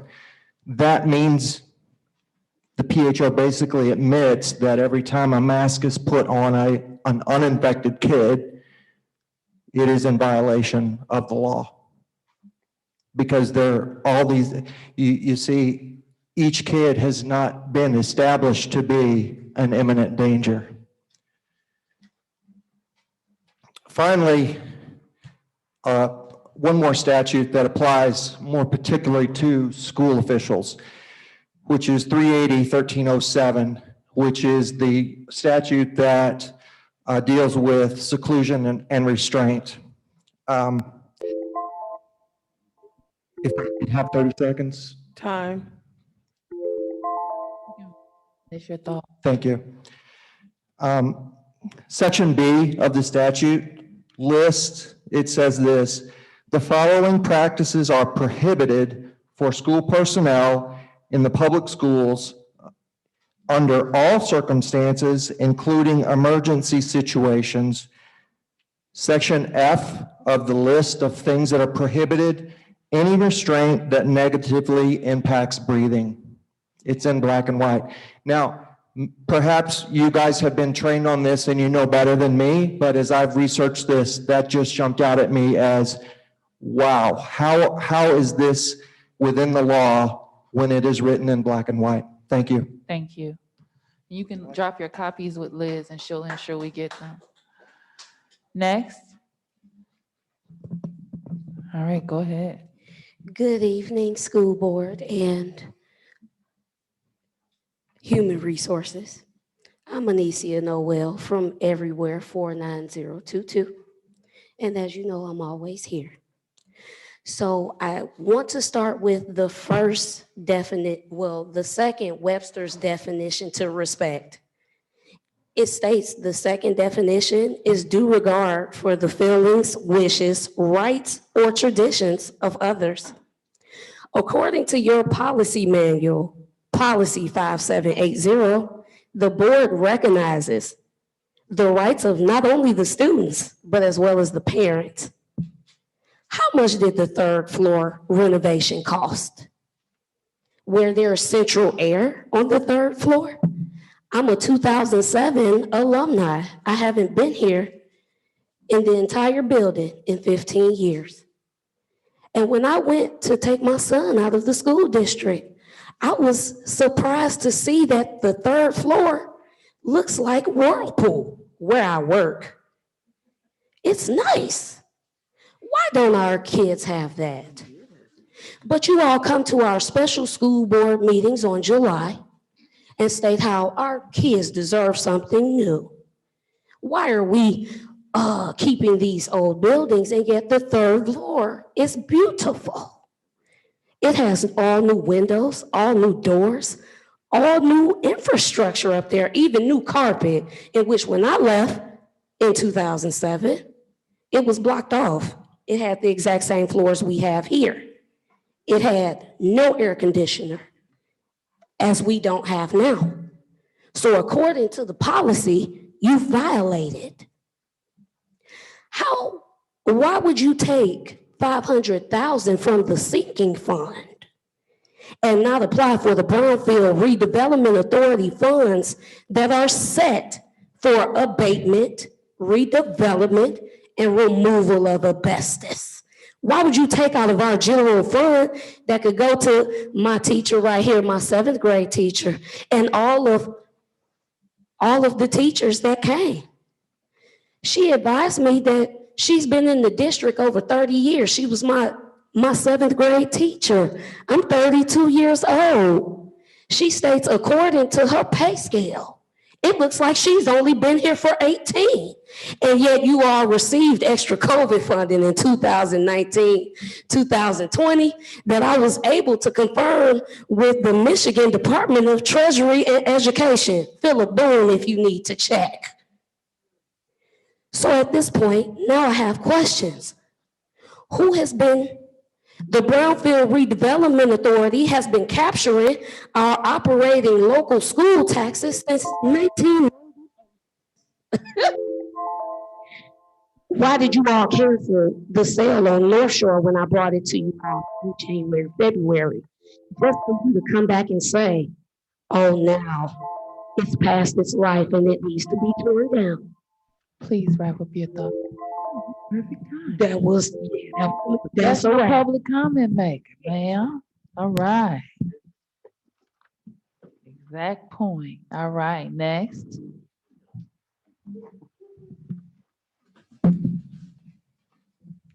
Thank you, Mr. Williams.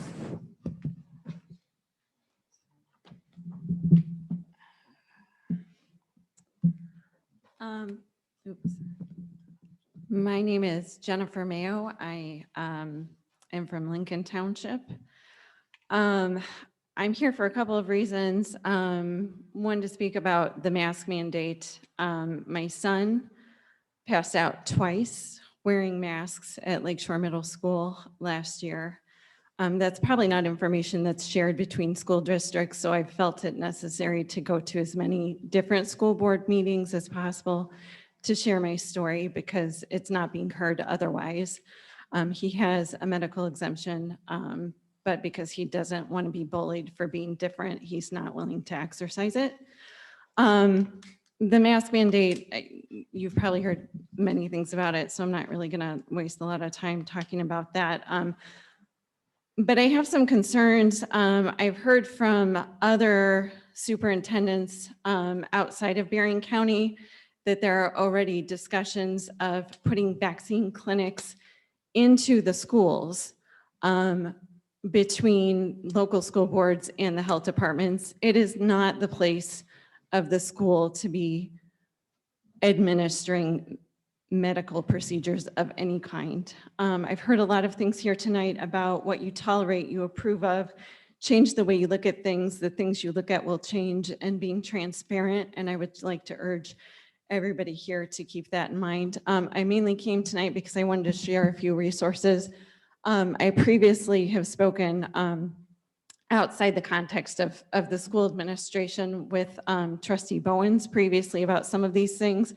I just wanted to provide some resources that, again, our public agencies are not providing to us for with regards to ways that I think this community in particular, having some additional vulnerabilities that maybe other communities don't have, are being lied to, exploited, and used. I have copies of some of these that I will leave for you to pass along, but also wanted to introduce you to Dr. Kevin Jenkins, who he's the head of the Urban Global Health Alliance, which I think is an excellent resource for Black American communities to look towards in terms of getting the full picture that three-letter agencies are not providing to us and health departments are not providing to us.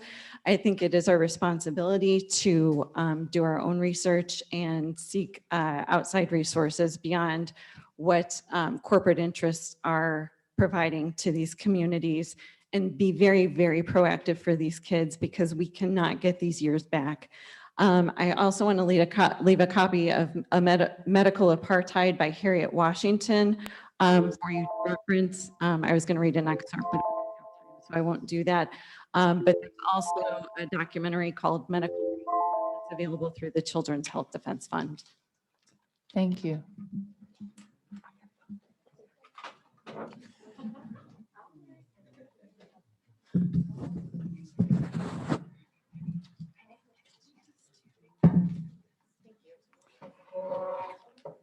Hi, my name's Amy Foster. I live in Lincoln Township. If you want Timer. to, sorry, hi. If you want to email me back, my email is msufoster77@gmail.com.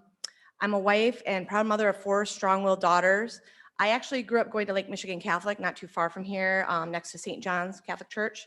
That's where my formative years were spent and my moral compass was formed, and I'm thankful for that. Myself and some other parents in Berrien County formed a group called Berrien County Parents for School Freedoms. Our Facebook group has grown since we started around 2 months ago, and now we have about 3,000 members and growing. We welcome parents and residents from all over the county to join us in our advocation for freedom of choice regarding masking, vaccination, and a host of other things. I think we can be excused for not knowing how to handle last year because of COVID. I personally never encountered a situation like that before, and I'm sure you didn't either. I didn't feel it was right that Benton Harbor students had less in-person learning available to them last year, while the majority of other school districts were almost completely in person. I understand the virtual option, but too many Benton Harbor students did not have access to the fully in-person learning they deserve and need. I'm glad that Benton Harbor is in person this year, but I was also dismayed that parents and students were not afforded choice regarding masking, even before the illegal health department mandate. Speaking for myself and many other parents across the county, we are fooled no more by these COVID measures. This is no longer about health and safety, if it ever was. Individual liberty is guaranteed in our Constitution and ultimately comes from God. I hope you will join us in pushing back against the illegal health department mandate by Courtney Davis. There is no county emergency, and more importantly, never a reason to take an American citizen's God-given rights away. Being forced to wear a mask, vaccinate, or being treated differently based on one's choices goes against everything that this country stands for and must stand for. The risk of losing our freedom far outweighs the risk of COVID virus with a 99.984 survival rate. When this mandate is removed, I pray that Benton Harbor area schools will get rid of their onerous universal masking policy and allow their students and parents the freedom that is their birthright. May our freedom always be cherished and protected. God bless all of you and God bless America. Thank you.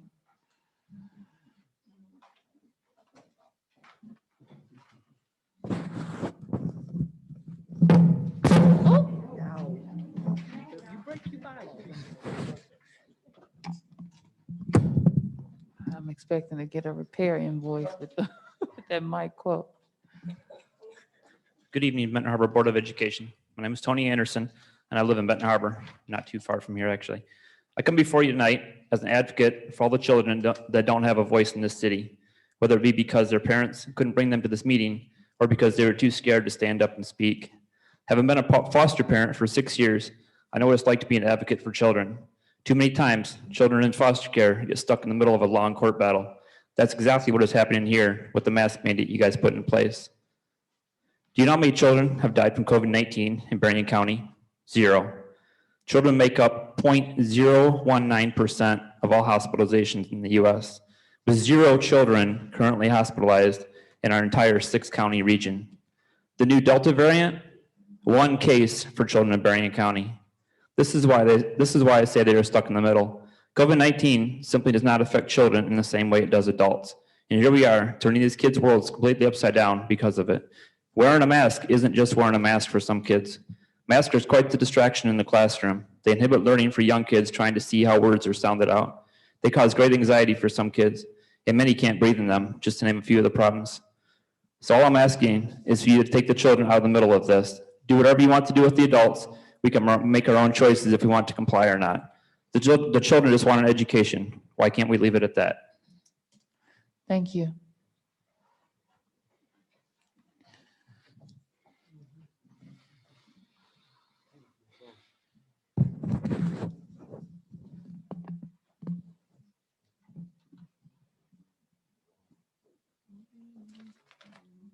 Hi, my name is David Nicolation. I live on 5337 North Coloma Road, Coloma, Michigan, 49038.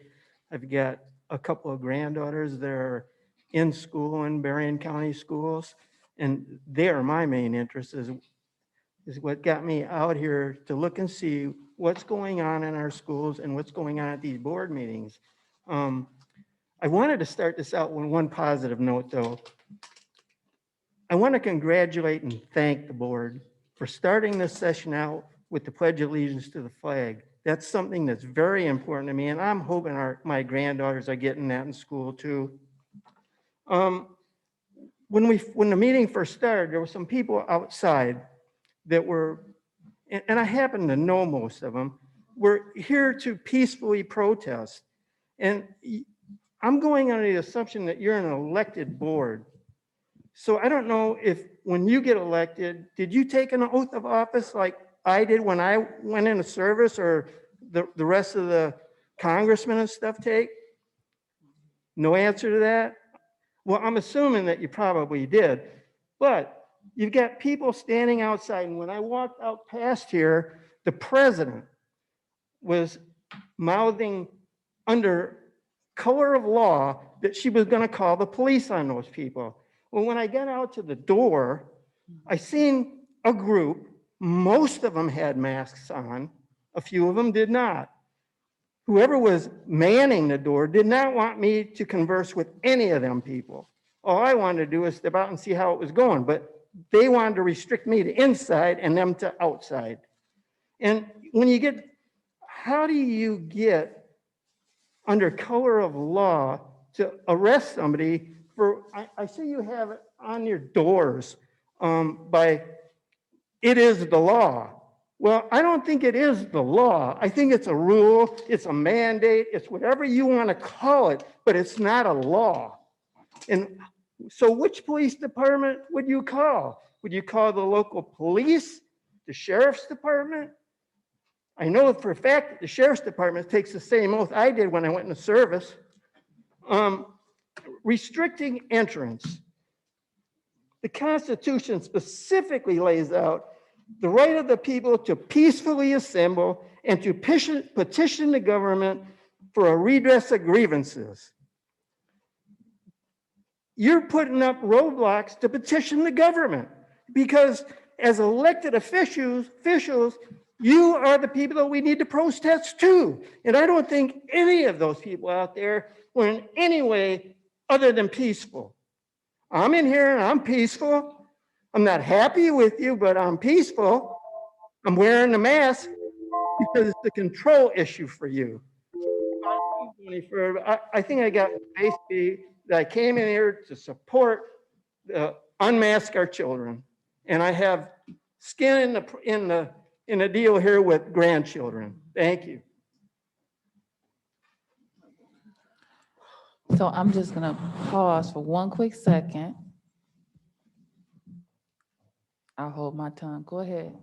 Go ahead. Thank you, Secretary Triplett. My name is Olivia Nichols, and I was here in a different capacity, but I do live in Benton Harbor, and I just wouldn't do the disservice of sitting there and not coming to this podium. First of all, I want to commend the diligence, the patience, and the fortitude that has been displayed on today. I think we all have noticed that. But what I also want to say is I pray and I hope, because someone used a term that they care about us.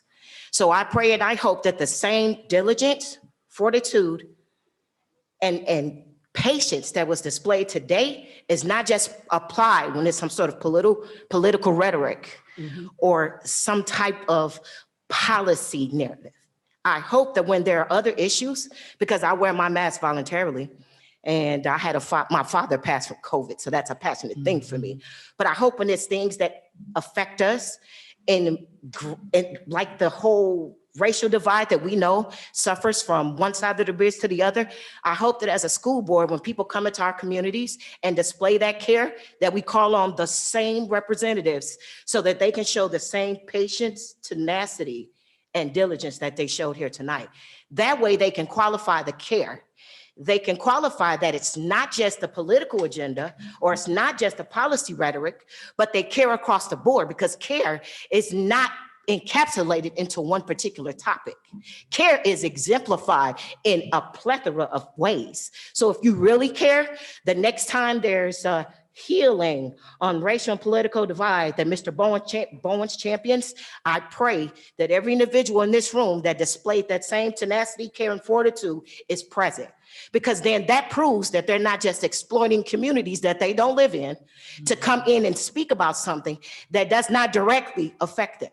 We all know that this racial divide directly affects us all, be it advertently or inadvertently. So how about we also use this same energy to come together on something other than anything that has anything to do with political rhetoric or a policy narrative? Then that proves that people don't just get to exploit our communities with how they feel or what they think about our school boards, about our superintendents, about our students.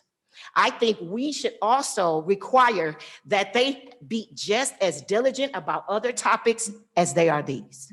I think that's our responsibility to our own community because we represent who we are and we have to stand for who we are. If not, then anyone could come in here and push any agenda without any accountability. And I will ask every person sitting in front of me, is that acceptable?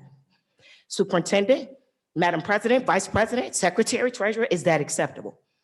So I expect the same energy, tenacity, and fortitude. People were pushing to get in here and didn't want to comply. That says they have passion. And what if we had that same passion across the board? Thank you for my 3 minutes. Thank you.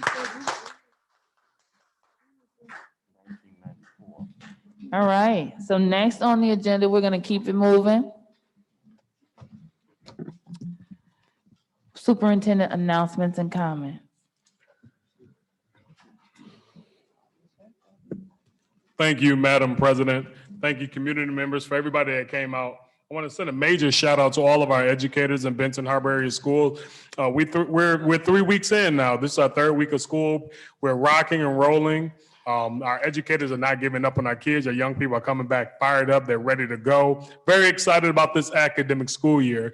Also very excited that we're going to have a strategic plan by December. Very, very excited about that. One thing I want to share that's new, and this is just a testament to the hard work that educators, Board of Education, everyone in Benton Harbor area schools, listen, we're being seen. People are watching us, they're appreciating us, and they want to be a part of the process. You know, we're getting all of these donations from whether it's checks or money or just physical materials because people see the positivity going on in Benton Harbor area schools. One thing I want to add to that, I received this email today. And Benton Harbor, where is it? Here we go. Benton Harbor area schools has been selected to represent the state of Michigan in the National Christmas Tree American Celebrates Ornament Display Project, the nation capital. So when the nation capital put up its Christmas tree, the state of Michigan is represented by Benton Harbor area schools with designing all of their ornaments. So shout out to our community here. So let me just give you, it says, if you are interested in having your district participate, which we are, I confirm, it says you would need to identify 1 classroom at 1 elementary, middle, or high school to create at least 12, but no more than 24 ornaments for the 2021 America Celebrates Ornament Display. This is a great opportunity for students to share their creativity and participate in an annual holiday tradition in our nation's capital. I don't know if anyone paid attention to that tree, that ceremony that does every year, but Benton Harbor specifically will be the only school district representing the state of Michigan. So our young people get to be seen on the national stage there. So shout out to everyone in Benton Harbor area schools community. Thank you, Madam President.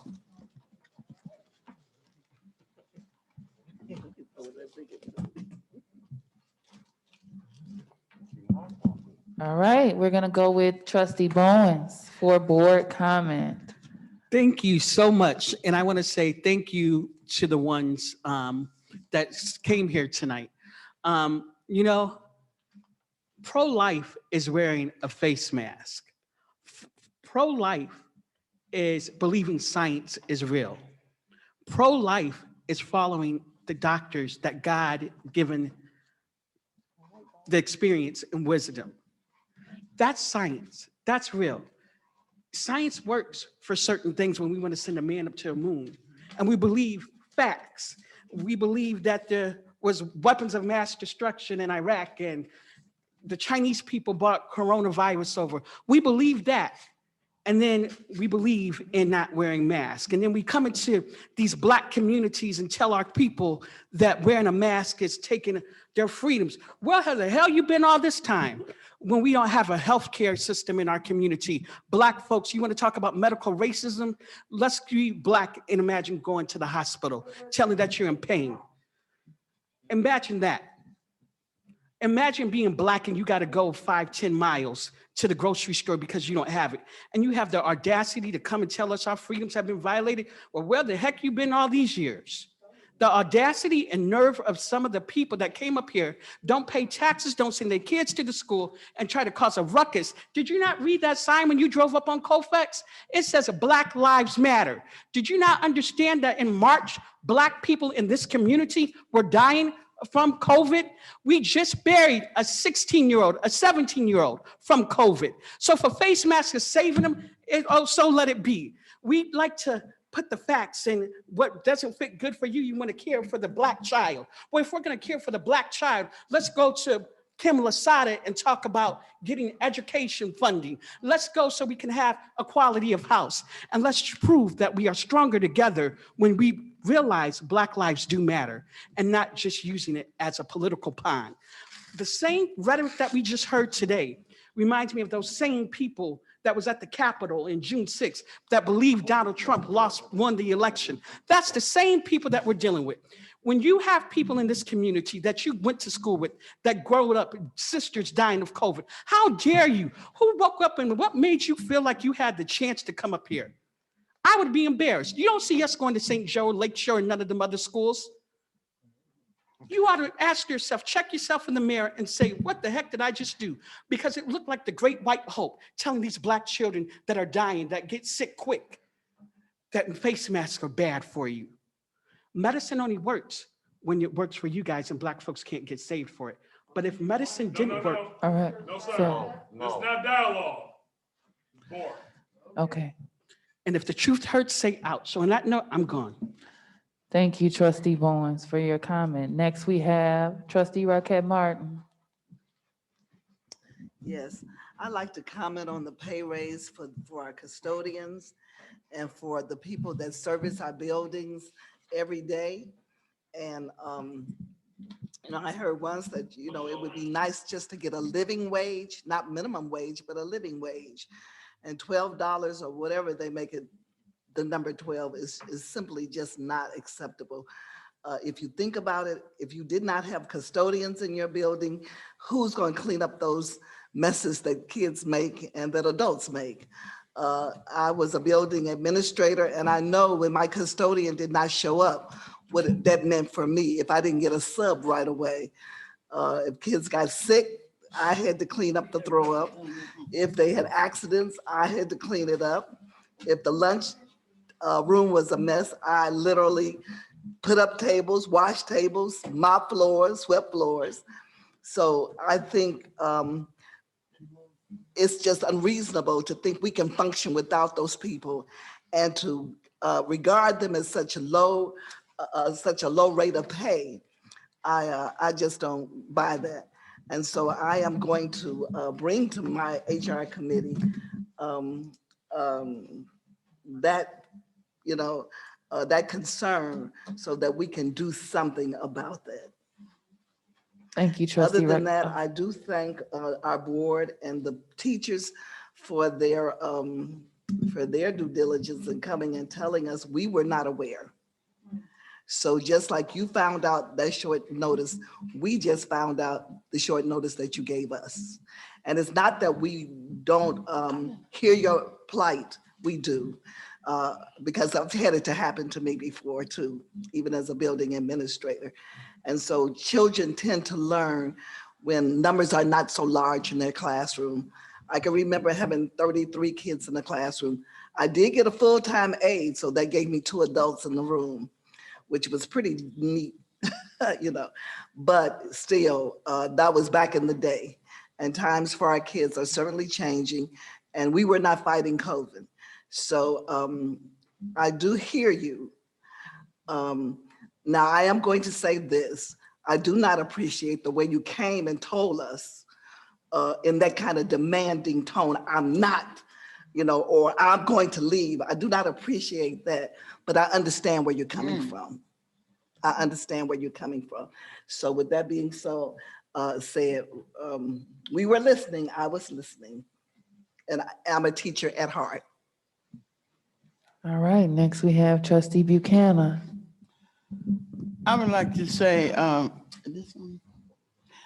that thanks, I know Miss Floyd, and I'm the rest of the teachers from Fairplain, and I know I worked alongside you when you first came here at Calvin Britain. We care. I know I often say this, we have one of the best teachers in the United States. And we have a superintendent. I've been in off the board, but I was here when he came in. He never came in here saying, I'm gonna turn this table into green. I'm gonna make that stand walk. He came here and said, what we gonna do? So as a people, we got to love one another. God ain't got no color line. I may be out of order saying some stuff, but that's the way I feel. God love all of us. There ain't no black over here and white over here. We got to learn to work together. So much stuff is going on in the world. Like the little kids getting COVID. And the other day, let me tell you something. I got a phone that I don't know how to work. And my TV, my flash stick, I don't know how to work it. So my 5-year-old grandson came over there the other day. He said, Grandma, he held his hand on my knee. He said, I love you. You don't know nothing. So I was so embarrassed. Listen, I was so embarrassed to call my son because I couldn't get my TV on. Look, all he did, my little grandson said, Grandma, let me show you. He hit that button, pushed that, turn up, that was the TV. What you want to know, Grandma? You want to see a cowboy story or you want to see news? What you want to see? Jerry Springer? So what I'm saying is, people's come. Young lady, I enjoyed you. I don't know, yeah, I enjoyed you. You come in here, you can't bring something to help. Don't come in here, start saying what should have happened over there and over there and over here and over there. Let's work together. Change is gonna come. I already know it. Change is gonna come. We got Mr. Matthew over there living in the hood. He took me home right now. He is out there with our kid. He see him. And Mr. Floyd, I didn't know nothing about that, but I know what you're capable of doing. I don't know your friend. I know some more teachers, but you guys, you are good. So continue your work. Don't let that start. I'm gonna talk to the superintendent tomorrow, find out what's going on, okay? I love you. Y'all come back again. Thank you. All right, next we have, thank you, Trustee Buchanan. Next we have Treasurer Creighton. I didn't even know. Is that on the record when she left? Okay, all right. Secretary Triplett, you have the floor. You don't want to talk. Yeah, you're next.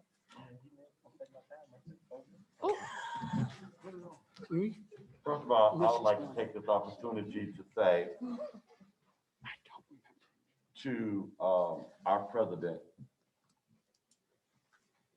I think that you are the most gracious,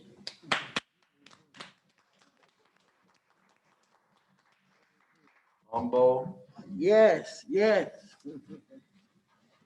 leader, and we chose the best person to be our president of our board. I had the opportunity to serve as the cheerleading coach for a year. You were first runner up to Miss Benton Harbor. And won. Graduated from Benton Harbor High School. Nobody gave you anything. Went to Western Michigan University, got your degree, back working on your math. I don't think there's anybody in here with this board, the way that this board can be, that can handle it any better than you. No. Thank you. So I just want that to be put on the record that I support you. Don't ever second guess what it is that you're doing as it relates to leading this Board of Education. You take everybody's thoughts into consideration. And sometimes that becomes burdensome for you. But I'm going to say, as from a teacher, coach, and what have you, I've learned so much from you and the way in which you carry yourself. You can always learn from other people. So no one will come in here and disrespect our president of this Board of Education. That's number one. You're right. I taught social studies for years. And I taught the core democratic values. And people came in here at that door. I was coming in that door. As our head of security said, the policy here is you can't come into our meeting without a mask. While you saying people were peaceful, they were brushing through and almost knocked me down trying to get in the door. Without a mask. Without a mask, which I do not play. And I put on my top professional hat because you definitely not gonna be behind my head as close as he was, his peaceful self, pushing through and being disrespectful to our security and our advocates. I sat at this table and people that came up here asking us to do something for children sat here and stared in our face like that's supposed to be intimidating. Stared at our president, stared down. I had to take my shield off to look to see who are you looking at and what is that supposed to mean. So don't come in here, you've been disrespectful. Very disrespectful. And if you all are in here advocating for children, now not everybody, so I want to preface this with if it don't apply, let it fly. But like Olivia said, you can't pick and choose what you're gonna fight for. Because Ben Harbor area schools has been suffering a long time. You're concerned about these kids over here. If you really concerned about these kids over here, like Olivia said, have that same tenacity to bust up in here and say, y'all doing Ben Harbor wrong. Have that same thing. You can't pick and choose. And I said I wasn't going to say anything. And the young lady who said she went to Lake Michigan Catholic, I appreciated your presentation because it was calm. And I mean, it was what it was. To the young lady here who came and presented, to give us some resources. That's what you do, but you're not gonna come in here and intimidate nobody. By your stare, you're not gonna push and disrespect nobody. One of you all sitting in this audience stared at our president like you was getting ready to do something to her. And that's wrong. Because if you want to be heard, you come in here with some respect. Like Trustee Bonds said, we have never, ever gone to any other school district in this county. We didn't have to get a mandate from Berrien County. We were waiting for the health department. Our superintendent took the lead on that from the beginning. We made a conscientious decision. Our team over here, and this man presented to us, and we supported, and we still support. My mom's sister died from COVID. My first cousin died from COVID.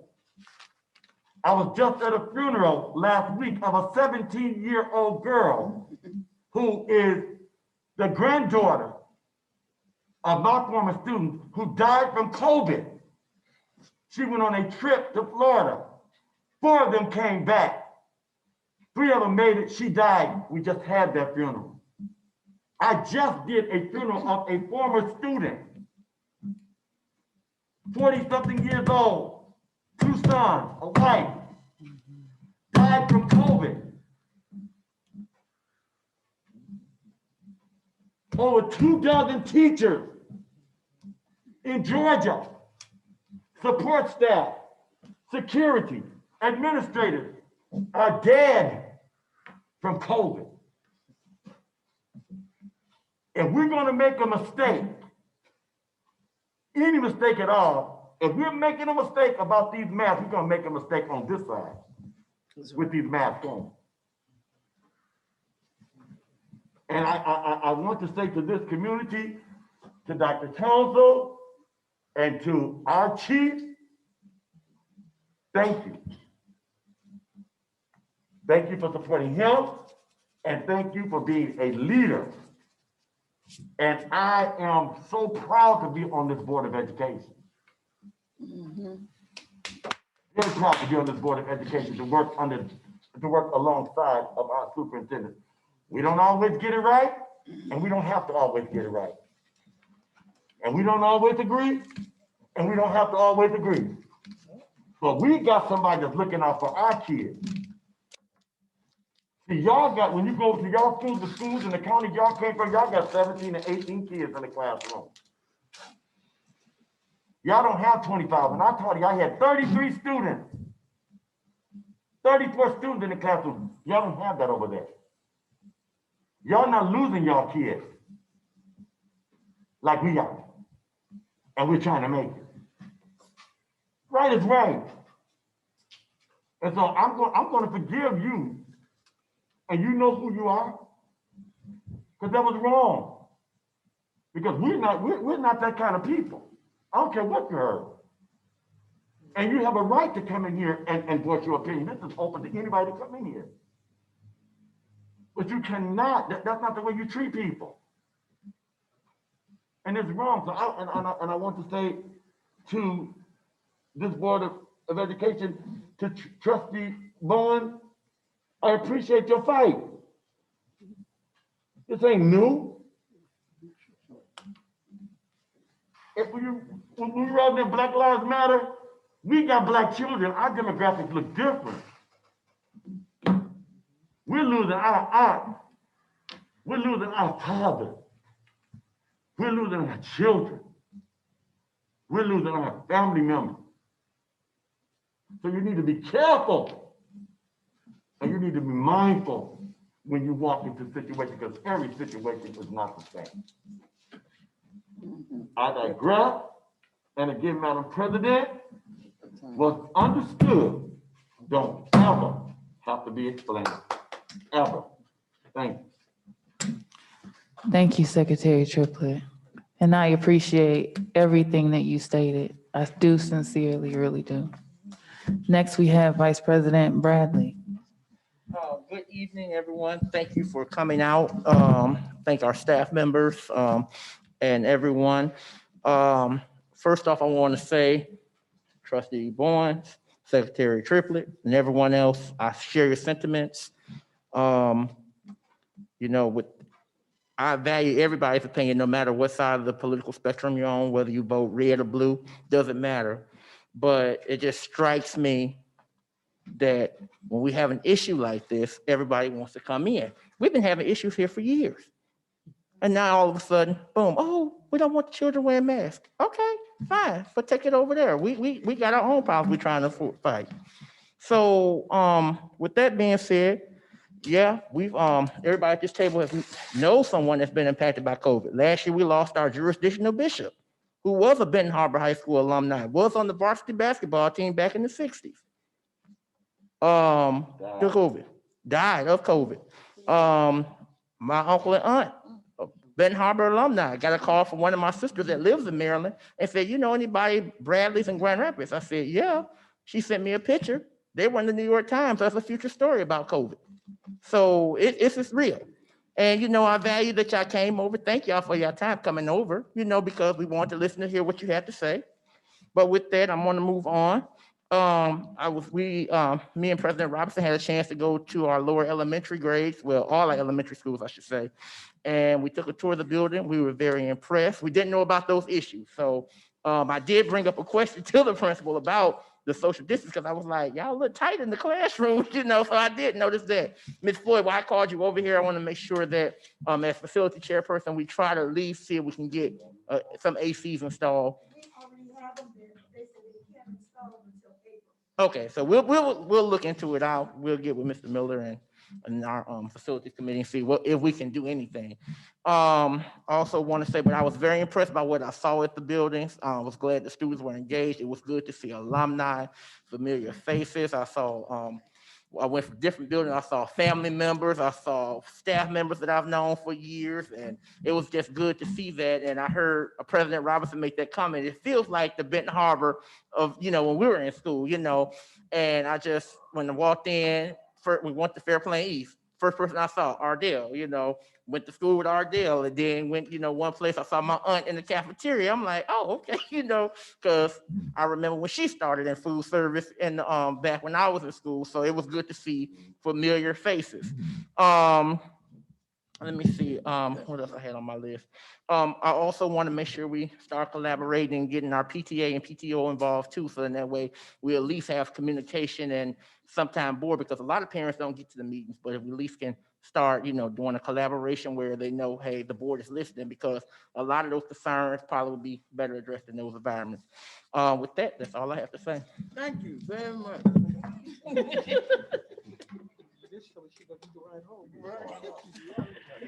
All right. So I'm going to try to be not too long-winded because my trustees have already said a mouthful.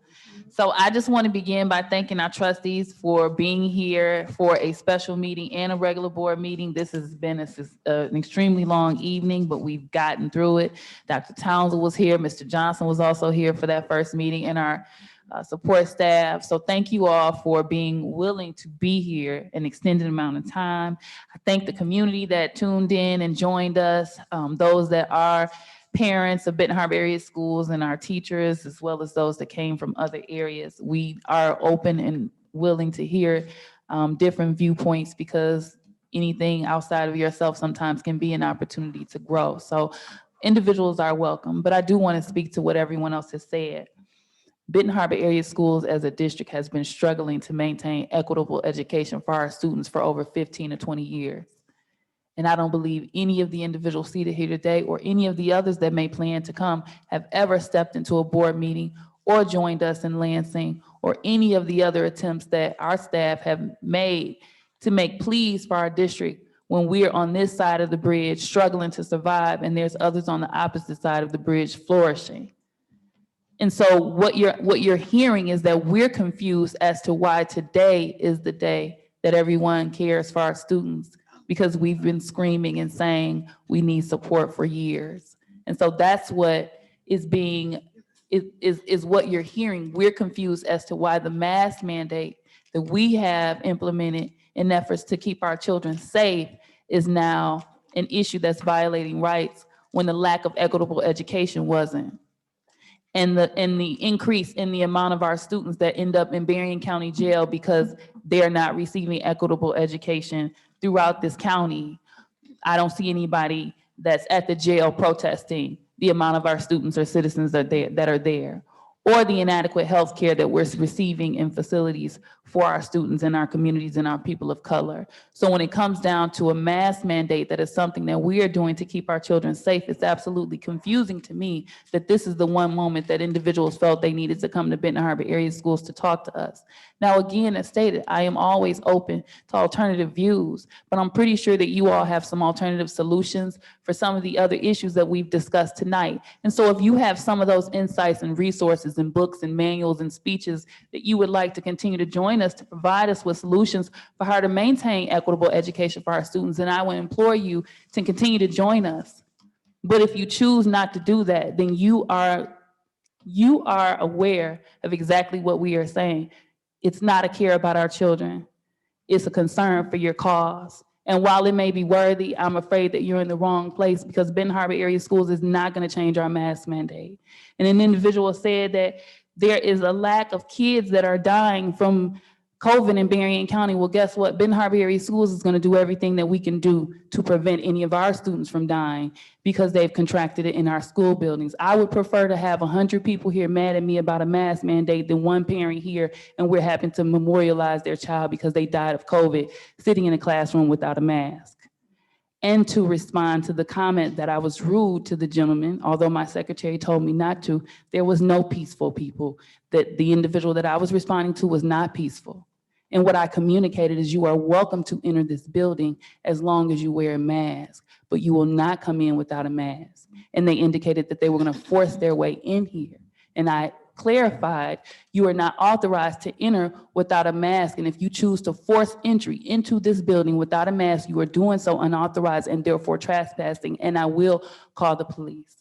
Now, what occurred is they chose to call the police because we were not allowing entry. But as you can see, the police left and they left as well. So that means there is nothing that I have said that has been a violation to anyone at that door. And I said it respectfully and peacefully. And I appreciate those of you who did exactly what I suggested that you do. If you want to come in here and you want us to hear you, you will sit here for 3 to 4 hours in your mask, respectfully, and then we will listen to you. So I appreciate you having the patience, and I am extremely excited that you are willing to advocate for your cause enough that you will sit here 3 to 4 hours. But again, I remind you that everything that was on this agenda tonight is something that we can use your voice for. So we are asking you to use it in a manner that actually is relevant, because we are going to continue to use masks at Benton Harbor area schools. And that is the only thing that I choose to comment on this evening. If there is no other concerns, I'm going to ask for a motion to adjourn. Is there a second or support? Second. Any questions, comments, or concern? The motion has been made by Vice President Bradley and supported by Trustee Buchanan. Secretary Triplett, please.